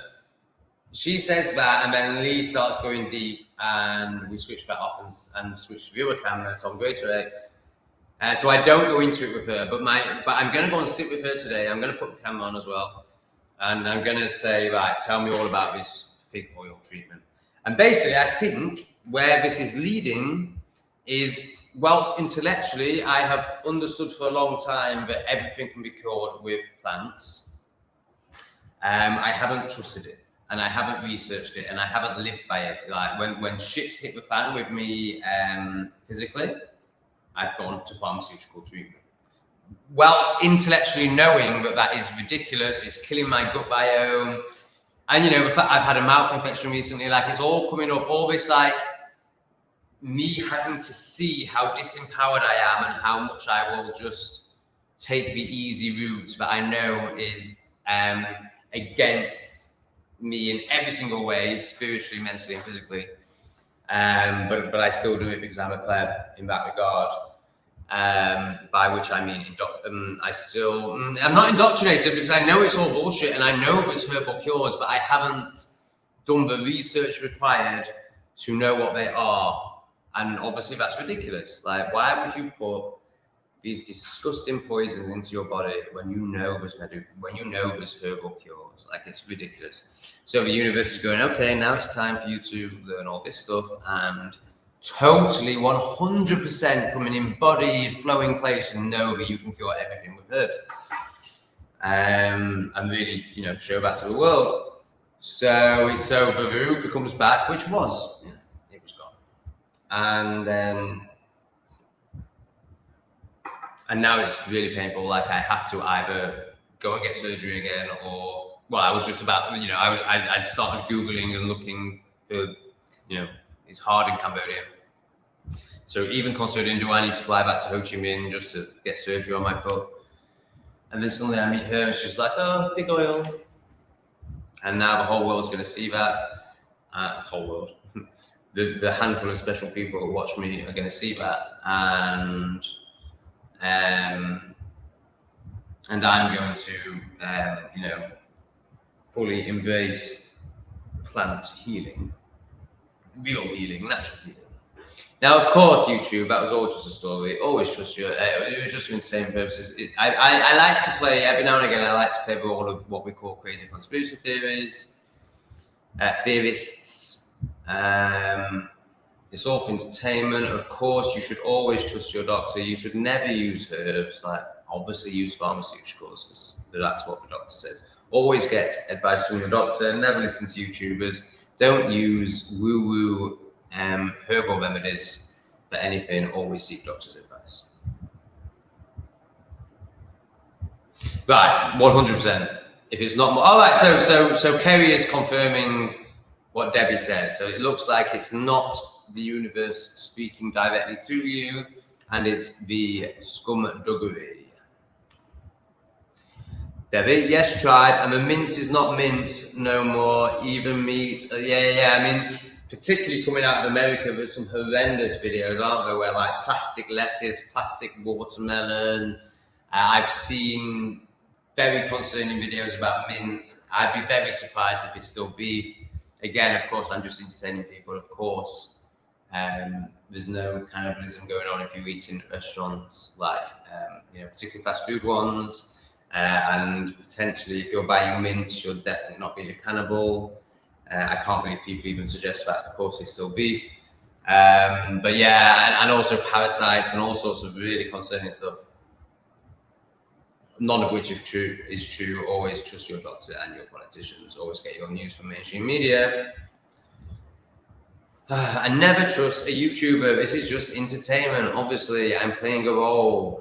I get big shot from Sainsbury's, but starting to get more from M&S, but none are greater. I mean, yeah, I mean, it's gonna be all of them. M&S. I remember watching a video where somebody's going through all their ingredients, and it's all got that something acid in it, which is grown from mold.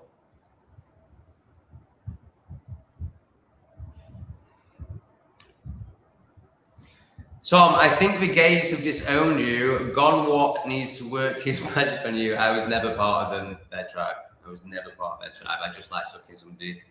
I hated the scene from the minute I was on it. From the minute I experienced it. I tried to be part of it for 5 years. And by part of it, I mean just go there, take a load of ease, bounce around like a crazy frog, take someone home and boom them senseless. You know, I never wanted to be friends with them. I never wanted to be part of it. I hated it from the moment I experienced it. I tried to go to 2 prides, bearing in mind this is 20 years ago before it all became, you know, about chopping body parts off. And I hated it. And I right, what did they call me? They used to call me indie gay. So I used to go on the gay scene with a big Stone Island jacket on. So basically, you know, the energy was, fuck off, I'm not one of you, but I do want to suck some D or bum one of you senses. And so, you know, they'd all be prancing about and fagging around, as in smoking cigarettes, YouTube. And, you know, I'd be stood on the edge of my Stone Island jacket, surveying for a tweet. And then I'd go, just like I do now, like in my shadow work and all my connections, I'd go in one-on-one with the one that I wanted to abuse the arsehole of.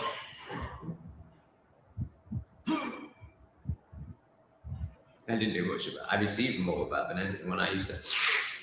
The minute I did that, I was just like, Who's fisting me? Which, shows, it really is the devil's standoff. Like the minute I did that, possession. Yeah, I mean, there's a lot of, I don't put any value to this, but it kind of makes sense. I remember somebody saying to me, I mean, we're a Love and Light unconscious player, but this is when I was a Love and Light unconscious player, that they could see, again, it's probably all lies, they could see when they went into a nightclub who was on and who wasn't, because they could see if the soul had left the body. And I think this person was bullshitting because they're Love and Light, but it probably is actually what happens. But if it's not that extreme, it's might as well be. And something else comes in. The minute I do that, not that I would ever do it, and I haven't done it for a long time. I used to do it a lot. Oh my god, like just so sexual, like, unbelievable, and abusive, like wanting to be abused. It turned me from a top to a bottom, basically, and like a sub bottom.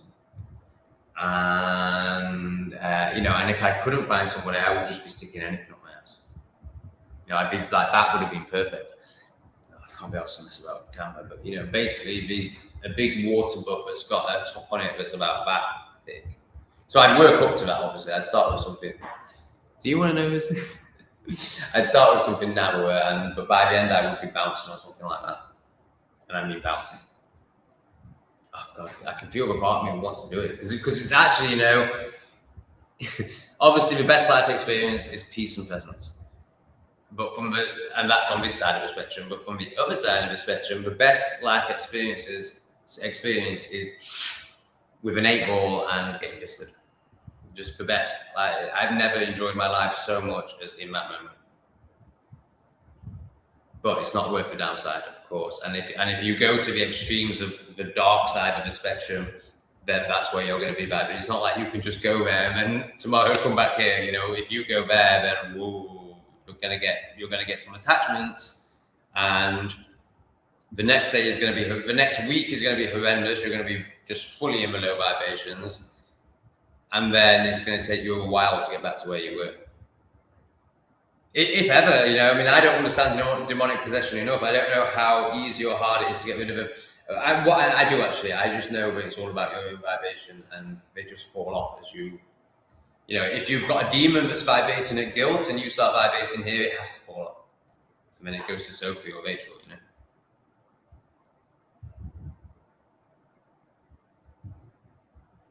No one's chucked in any more shekels. And it's getting light. So it's going to end soon.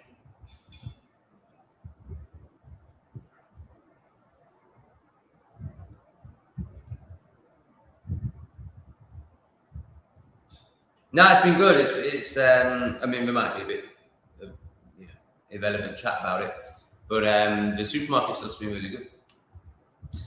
Thanks, Rachel. Thanks for your explanation, Tom. I won't be mentioning him again. Excellent. Well done. That's really, really good self-control.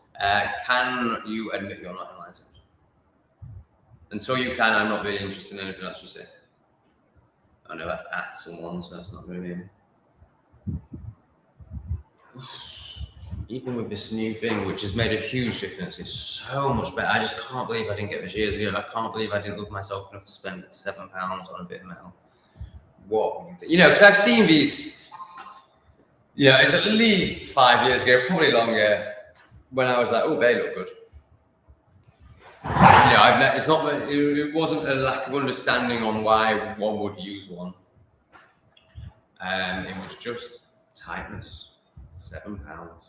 And because of it, and other things like living in the future and walking in the future, I now have horrendous posture. But obviously, this is going to be. I mean, to be fair, before I started YouTubing, I very rarely use a laptop, so it's probably that's a good point. That's probably why I didn't actually buy one. Yeah, there's no doubt if I use a laptop as much as I do now 5 years ago, I would have bought one of these, I'm sure. I don't know though, because I've only just, I'm claiming that I've been conscious at least for a year, let's say, but I think a lot longer, to some degree, and I've only just bought one. It's like this. It's since this new high opening. So that just shows possession. That just shows how, clearly.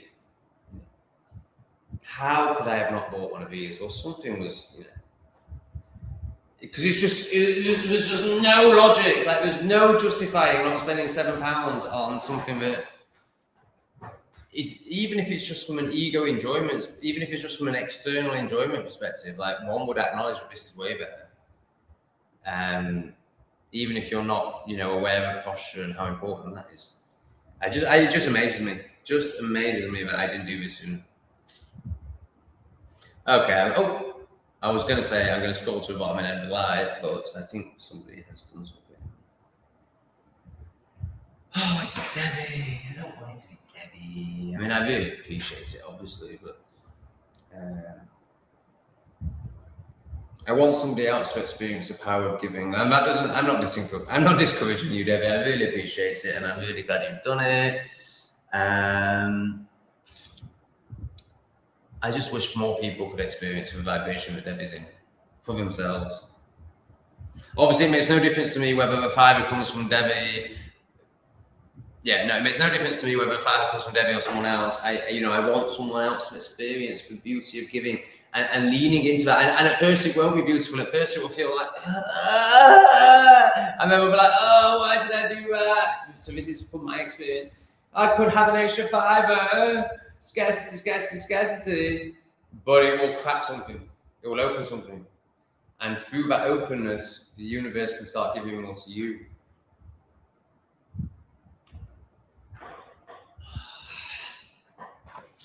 So I'm assuming this is going to be about supermarkets. Sure. It's a symptomatic of the corporate beast system society we live in today. Anything that's organically gaining a following is infiltrated and destroyed from within. So I think we're still on Metallica here. Yes, I agree. I'm going for a piss.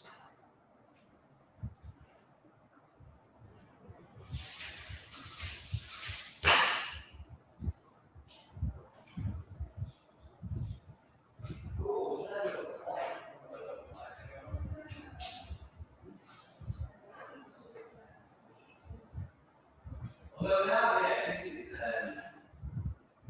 based on past history, so I feel like I need to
it's 70% solid. The first few were 90% solid. Now it's like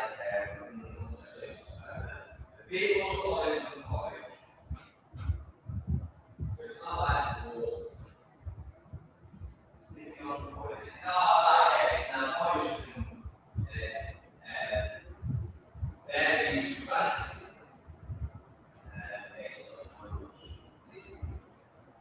So it's like sludgy. Okay, now we get the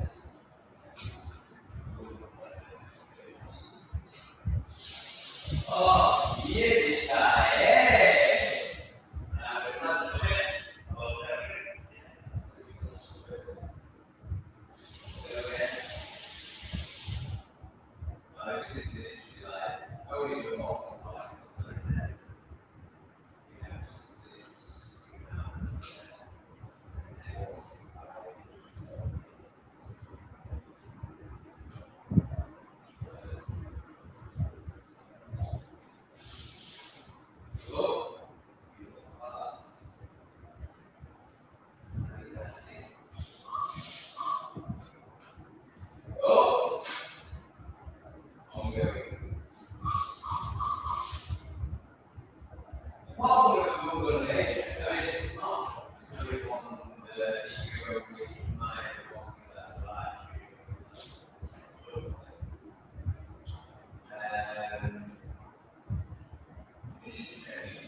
more importantly, the skin around the asshole and the pubic bone. Oh, Jamie, never asked about pubic bone lotion, man.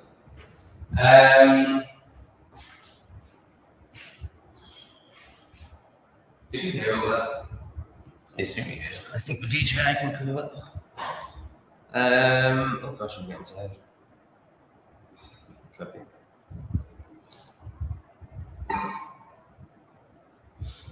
Right, yeah, so for some reason I didn't dry. You know what I think it was? It was like I didn't want to wipe a towel on my ass. I had more respect for a towel than me, maybe. Wow. And I didn't want to use a toilet roll because it's all poison. It's not all you can get. I mean, all it probably still is, but you know, it's all fragranced, which is also just poison. That's disgusting. More so in Thailand, I found, than the rest of Asia, but all of Asia definitely had, like, a lot of Asia is fragrance toilet roll, which I just, you know, your bum hole is so sensitive. It's like such an, you know, this is why, well, I don't think that even exists.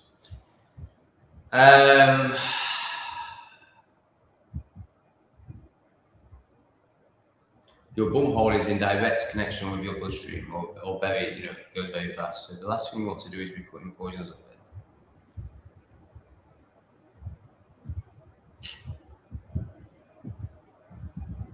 Honestly, mate, the content's going to be Kevin. The content is going to be so. The content from here on in, what I'm sharing now, so recorded, let's say 4 weeks ago, is a massive step up. Have I left the concrete bunker? Oh no, I'm still sharing the visa one. So in 2 episodes, I think, maybe definitely in the next 5 episodes, but I think it's 2 or 3. I leave the concrete bunker, and then there's a big shift in the content. And then my heart gets opened. There was another big shift in the content, so that's like 2 weeks ago. So you will see that in 2-3 weeks' time, or no, if I start sharing twice a day, then definitely 2 weeks' time, or less, maybe 10 days. I can't. I'm not doing maths. I'm too tired. And now I'm in Cambodia, Siem Reap, which is a whole other heart-based energy. Well, it's a heart-based energy, whereas Vietnam is a chaotic solar plexus, lower chakra energy. This is definitely heart. Whether it's crown, I'm not sure, but it's definitely heart. Probably because I haven't really experienced my crown yet, so I can't see that in the external. But I am experiencing my heart. So now, guess what the universe has done is take me to a heart energy. And something about Angkor Wat and the heart chakra. And you know, have I told you this? Obviously, it's going to be on English Refugee, but I haven't mentioned it on Meg. I don't know if I mentioned it on that. People are going to assume that I moved here because Lee's here. No, I moved here because the universe guided me here, and I don't know how it did that. There was just suddenly a voice in my head saying, "No, I'm going to go Siem Reap." So when I booked the ticket, I wanted to book a ticket to Laos. And then I saw that all connections were through Phnom Penh, which I'm not saying right, the capital of Cambodia. Awful, massive city, disgusting.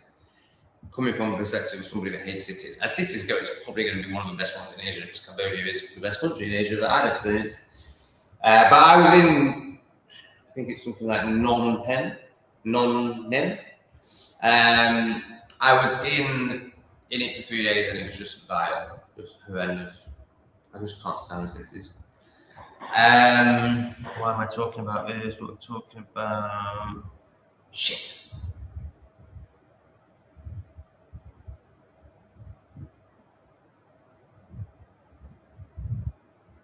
Oh yeah. Talking about the reflective. Yeah. So I saw that all the. So I was booking a ticket to Laos, and I think that says it. Too much coffee too early in the morning.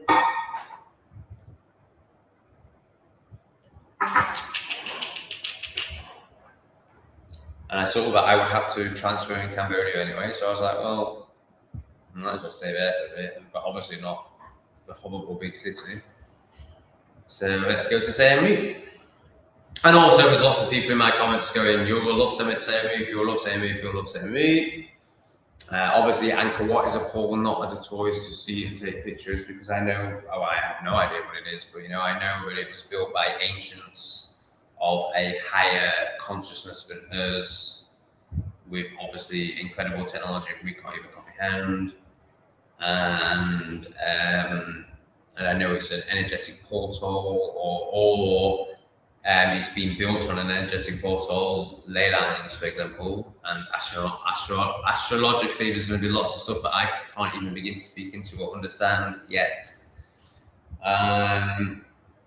So basically, the fact that that's here means that this is, let's just call it an energetic portal, but stuff that's way beyond my level of comprehension.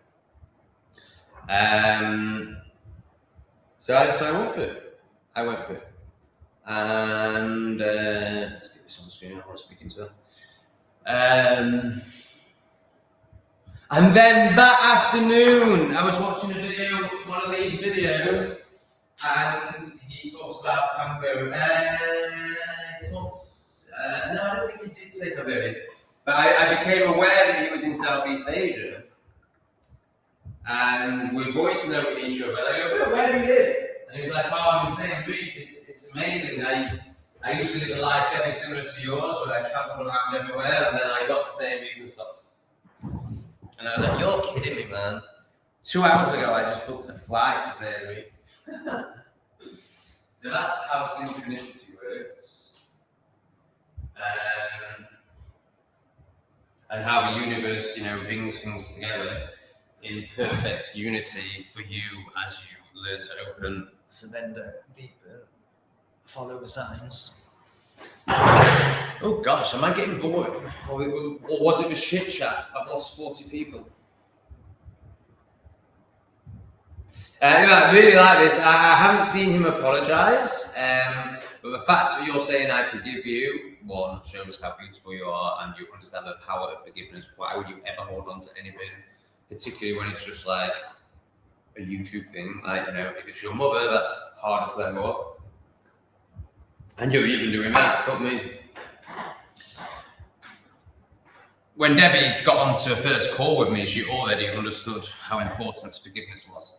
However, she was potentially going into a bit of a story over it and allowing it to, maybe it was guilt dressed up as forgiveness, i.e. still allowing really abusive attacks from her mother and speaking into the importance of forgiveness, which of course is true, but maybe it was actually the ego using this nice story of forgiveness to allow you to keep being attacked. But she intellectually had a concept of forgiveness for sure, even before sessions with me. So what I'm saying is she's held this intellectually for a long time, and maybe more than that. But now she's definitely flowing in forgiveness because she understands, it's the only way to heal. And it's an inevitable part of the journey. Like, we go from, I'm not quite sure I'll be able to name all steps, but essentially resentment to forgiveness, and it's, it feels like, how can I ever forgive that person? They did this to me, like, and it's this energy. And the reason forgiveness is so important is because, so this is your nervous system, this is your whole body, this is every cell in your body. My mom did this to me, my dad did this person. I forgive. You're doing it for you, not them. I mean, you are doing it great, but that's not really important. Because everything's a reflection of this anyway. So this is why this is so much more important. It's not about being selfish or egotistical or whatever, arrogant, all these narcissistic, all these stupid words that people throw at me. Because I speak of self, so they have to project onto it that it's self-obsession. But no, it's the opposite. It's like seeing all your flaws, seeing all your bad bits and bits that they'll never look at, and allowing surrender, forgiveness, flow, peace, presence. If you're not going to forgive someone, you're going to stay in contortion and constriction. And of course, like, I'm not saying like you got this is not Debbie's story. I'm just going off in random examples now that aren't based on anyone. You got abused as a child. Of course, resentment is inevitable and it's needed to survive for a period, which many people will just do as many lifetimes, or certainly one lifetime, probably many. But you know, for those in this chat who are on the journey, you know, through your childhood, you will need this to survive, and maybe into your adulthood, but eventually it will turn into a big C. So, I think that expresses more than any words would say. Eventually, it needs to become that. I forgive you. We all forgive you, good shifter. There's nothing to forgive. You tried, you failed. It's not about, you know, you didn't do anything wrong. It's just part of the journey. Oh, wow. This guy is this. Well, we'll see at the end, but he's starting with the acknowledgement that he failed. Now, compare this to Rick Heskey.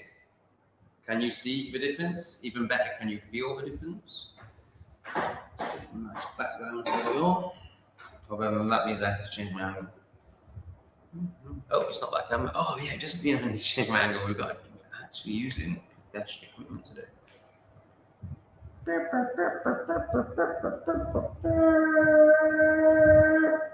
But then that does affect that shit in it. Can you feel the difference between, right, so I've not read the comments, so I could, you know, this could fall to shit. But just, well, let's read the comment and then let's compare it to others. Failed because I'd watched you for 2 weeks and never taken part in a live on your channel. And never ever moderated. Zero pressure. It's not failure in my book. It's, okay, not as good as I thought. However, right, so still a massive difference between this and Rick Heskey. So there's an acknowledgement of failure. Rick Heskey can't even do that. So can you feel the difference? This is definitely a step up. However, there's still not real accountability. And what I mean, I don't mean for me, I don't mean for the audience, I don't mean for us, I mean for you. So there's still excuses, there's still the ego tricking him. So really, what will be the most powerful journey for this person is acknowledging failure, which they've done, and then asking where that comes from within them, not in the external. So they've gone completely into external after that. So it comes from a broken inner child. They've got defensive and stressed over absolutely nothing. Even from a base healing level. So like someone like Albus Adventures, for example, who is not enlightened, but is healed and wouldn't need, healed to a point where they would never need to get defensive, like a petulant 10-year-old. And I'm not trying to insult you, I'm just speaking into the energy, like it was for the inner child, it was for petulant 10-year-old, which we all have within us. And if you haven't connected with him, I think you're male, with your inner child, your little boy, which clearly you haven't, then that is going to control you. And because it's screaming out for your attention. It's literally going, daddy, daddy, father me. Older version, you know, fathering, adult version of me, please fucking acknowledge me. Oh, you're not acknowledging me, right, I'm gonna, wah, wah, wah. And that's how you showed up as a moderator. So he thinks it's because he'd only watched for 2 weeks. I mean, no, like, it was such a terrible performance. It was so lacking awareness, understanding, ability to perceive. You know, it was a 10-year-old. It was a 10-year-old that's not experienced life. And I'm not saying you are a 10-year-old. There is a traumatized part of you, which I'm calling a 10-year-old. Of course, it could be any part of your childhood. But it really did feel, you know, it didn't feel much like it was past the age of 10. You know, potentially, you know, maybe up to 13 or 14, but it wasn't, I don't think it was a trauma that happened when you were 16 or 17. I think it's much more likely to be between the ages of 4 and 9, is my feeling on it. But when you get stressed, so basically what's happening is your inner child is your embodiment, because you're not embodied. So it's coming from your gut, your emotion. It's, you know, this energy, this presence is in your solar plexus. It's in your gut, and it's not being acknowledged. It's not being loved. It's being shamed. It's being repressed, which is totally understandable. And you're not aware of this. It's just how you learn to survive. And I was exactly the same.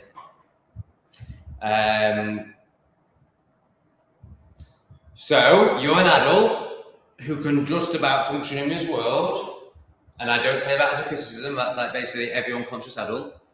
And so you can adult in non-stressful situations, but the minute stress happens, the minute you get taken out of your comfort zone, you lose your egoic control of life, and the inner child takes over, and that's what happened.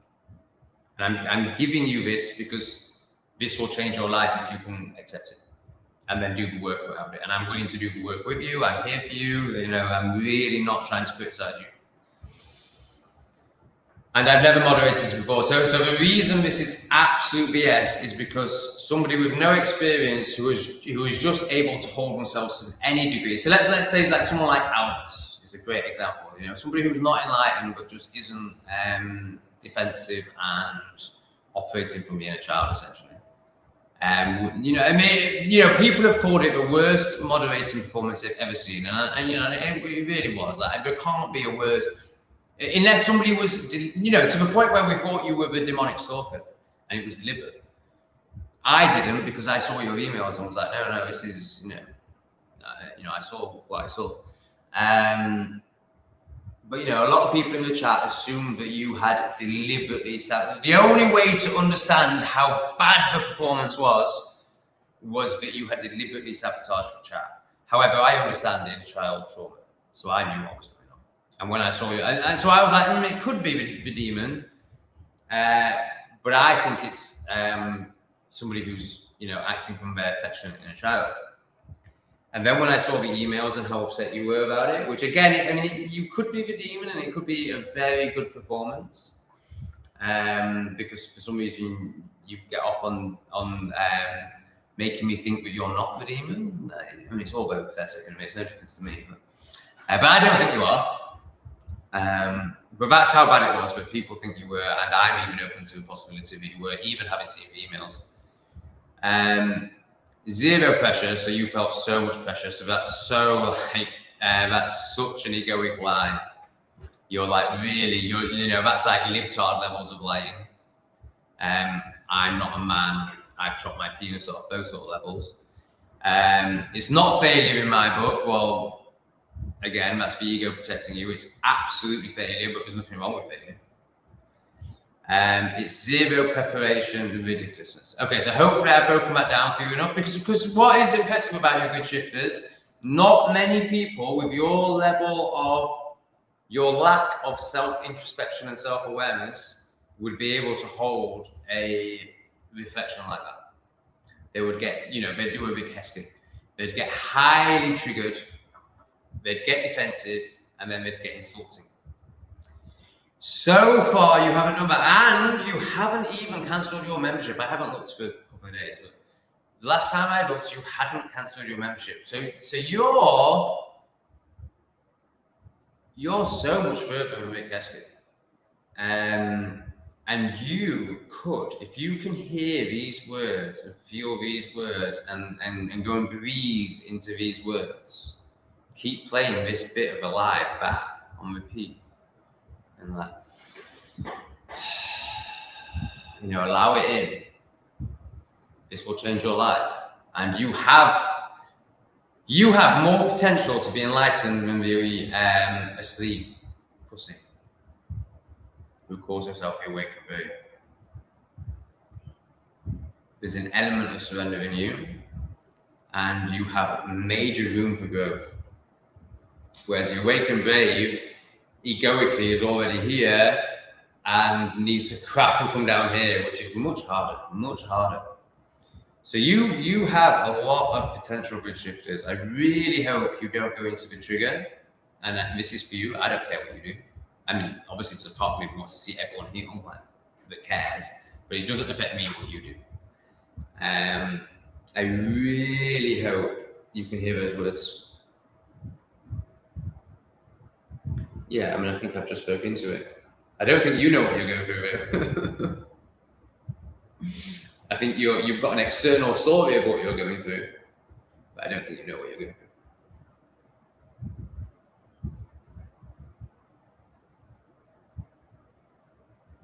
Yeah, so Debbie's really delving into psychology. It's fantastic. She sent me a Chase Hughes video today. For some reason, I have some resistance to it. I've never managed to watch one of his videos, so I mean, I was at the airport. I didn't have the time. It was an hour-long video. I watched the first 5 minutes and I agreed with everything he said, but for some reason, I didn't want to keep watching. So either that's because I don't need what he's saying, and that's certainly what my ego is telling me. I feel like I know it all. Or he's got something that's going to crack me, and my ego's going like, "Oh no, you don't need this guy." Sure. Religion is a sandbox for consciousness. It needs to make you feel insignificant. Sandbox. Maybe because it's lots small and guilty. Oh, this guy, man. Religion is a sandbox for consciousness. It needs to make you feel insignificant, small, and guilty. That is so true. Learning is forgiveness. Sin is a notional concept used to create guilt. I mean, it's just absolutely spot on. There's no forgiveness in religion. It's all shame and guilt, which allows people to be controlled. Oh, that's a shock, isn't it? So he thinks I'm judging, or he thinks people are judging. It's not judging, it's reflecting, you know. Oh no, he's gone into a trigger, what a shame. Although this is before my words, and hopefully. And you know, you shouldn't need me, if it's too much for you, you shouldn't need me to block you, you should be able to walk away. But this is how little control you have of yourself. And obviously I advocate against control, but first you need to learn responsibility, which is kind of linked to control. But eventually you then need to let go of that, not the responsibility part, but the control part. But for you, you need to learn to control your impulses, and that will happen by connecting with your inner child, because obviously a 10-year-old can't control himself. And it's so bad that you need me to do it for you by blocking you. No, I'm not going to do that.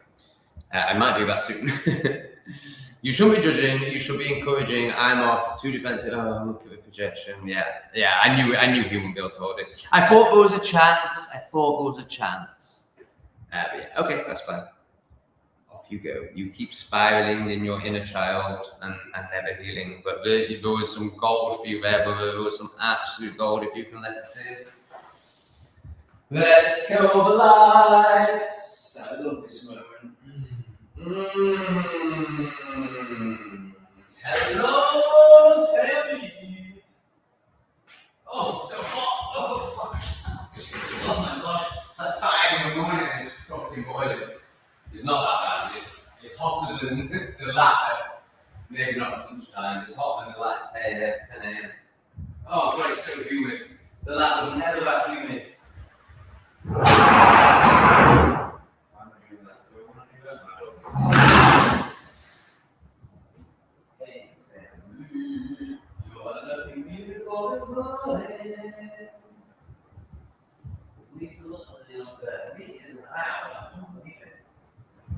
You know, if you watch these videos and he opens the report at 6 in the morning, you assume he's just got out of bed, don't you? No, he hasn't gone to bed yet. I have all sorts of projections about it. But he is, obviously I won't do his words justice, but it's something along the lines of he's let go of any attachment to routine and when he sleeps. Is in the control of it.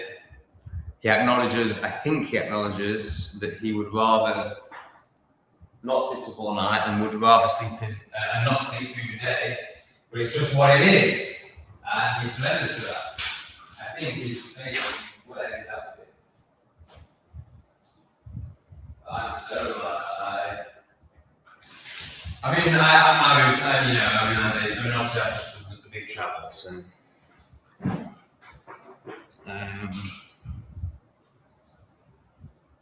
I can't wait to stop using this shit. I just can't wait to stop using this shit. You know, there's no coincidence, because coincidence doesn't exist. It's perfect synchronicity that all this is coming up and all this usage is happening just as I meet the person that's going to end all that with me, obviously. It's always diverse. It always gets, it's always darkest before the dawn. It always gets most intense before you break through.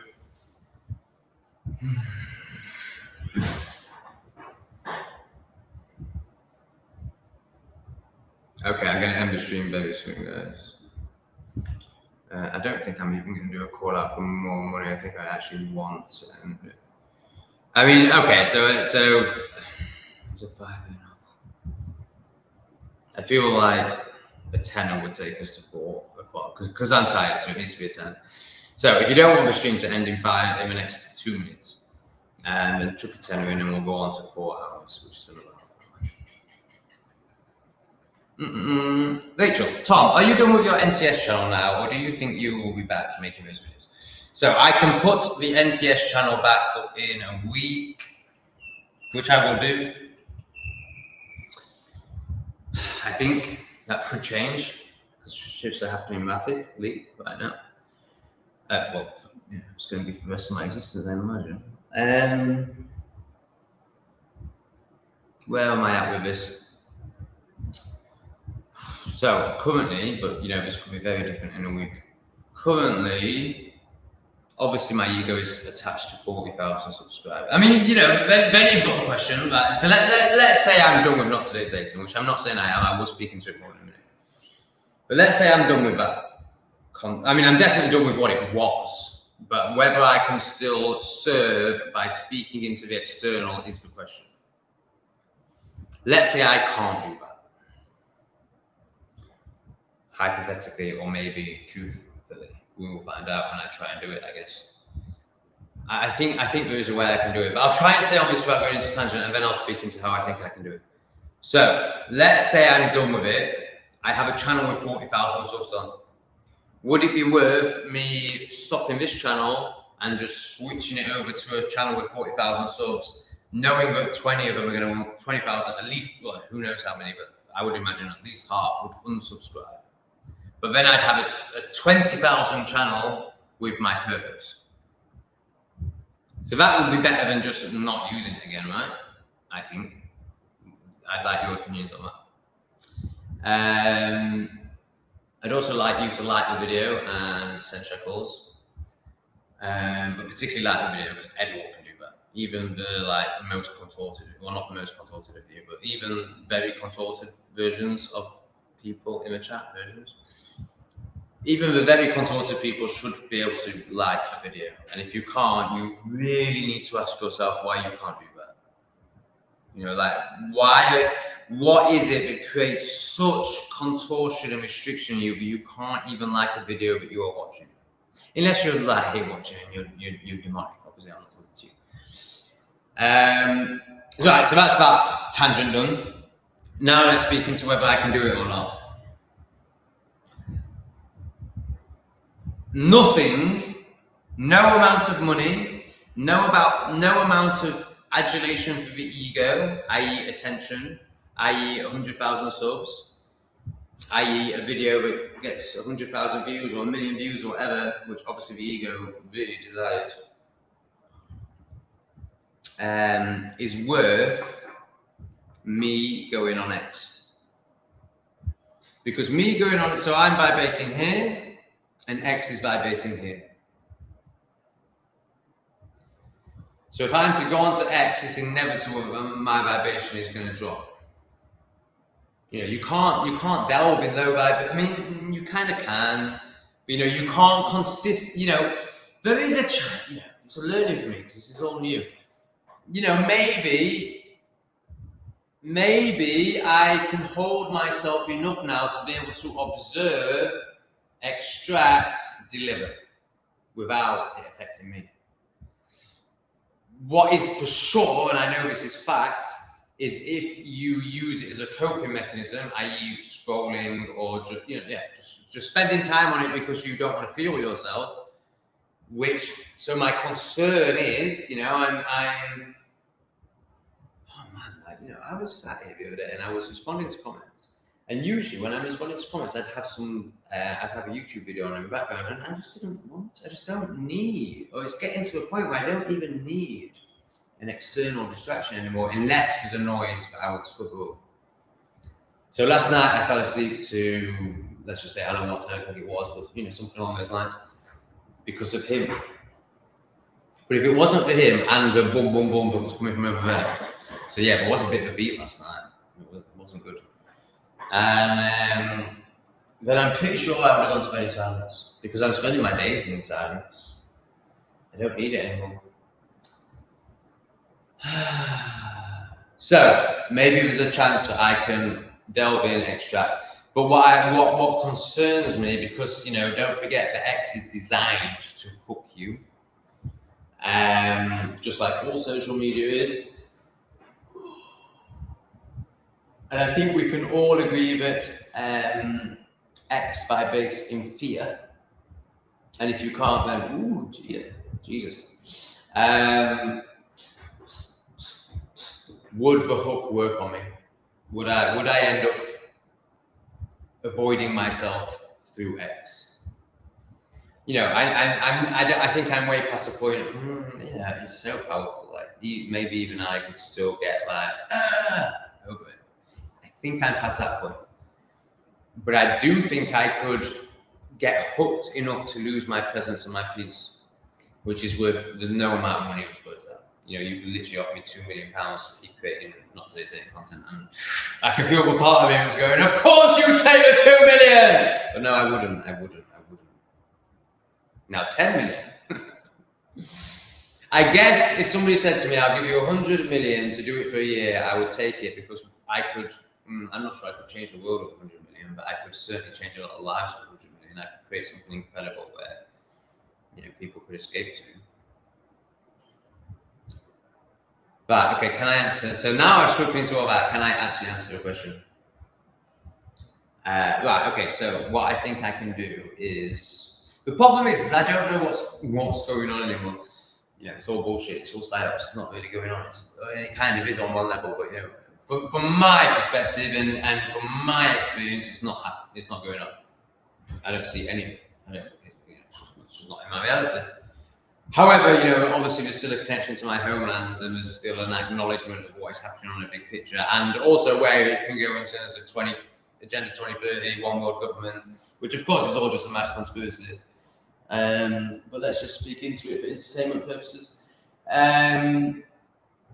And that, my external could start reflecting it at some point, but I would be surprised because my internal is just getting more and more beautiful. So I think the universe will just keep guiding me to places where that's not the case. I don't think, for example, I think Vietnam will be, part of 2030. But whether Cambodia will, I'm not so sure. And if Cambodia is, then I'm almost certain that a little island called Timor won't be. All I know is my life experience dictates that the universe will always provide a way for solving people, but it's got its eye on. Got its eye on is so fucking not how it is, because that's separation and dualism. Dualism, probably correct.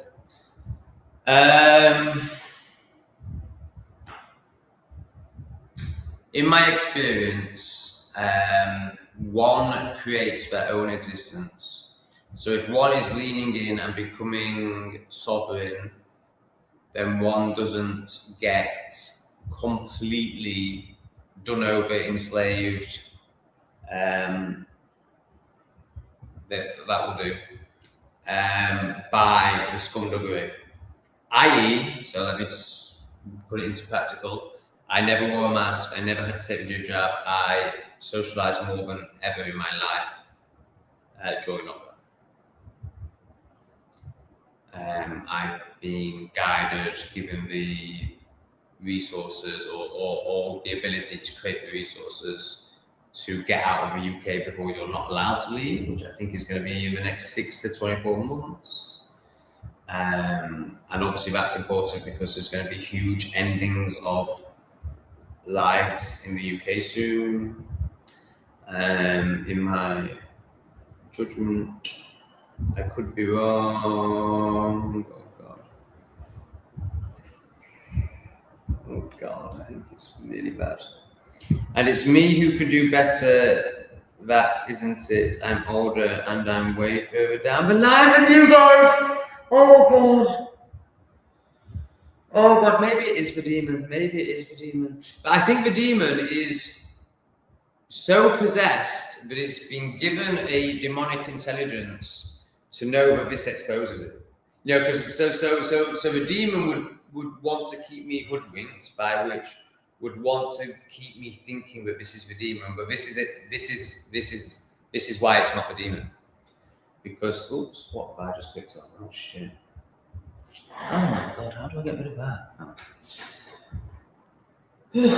Because the character has been exposed to it as a petulant little boy, and really, you know, there's no intelligence here whatsoever. Oh my god. Yeah, and why am I shocked? This is exactly what I expected. I just had a slight hope. I don't know if I've finished with this yet. I just had a slight hope that the you know, it didn't really make sense because this person is so of the inner child, and you know, in my experience, I've never seen such a petulant performance in my life, and therefore that's not true. I've seen just as petulant performances, and when I've seen them, I've seen nothing but defensiveness and projection. So it was naive for me to think that this person could be any different, but there was just a bit of hope for them, and I spent so much time really breaking it down for them. So this is a reflection for me. Pills to swine. You're doing it again, and what that means is we need to do this. We need to click on these 3 buttons, and we need to go ban user, because I need to stop giving pills to swine. He's black, and he was a member. I mean, obviously he was going to back to cancel.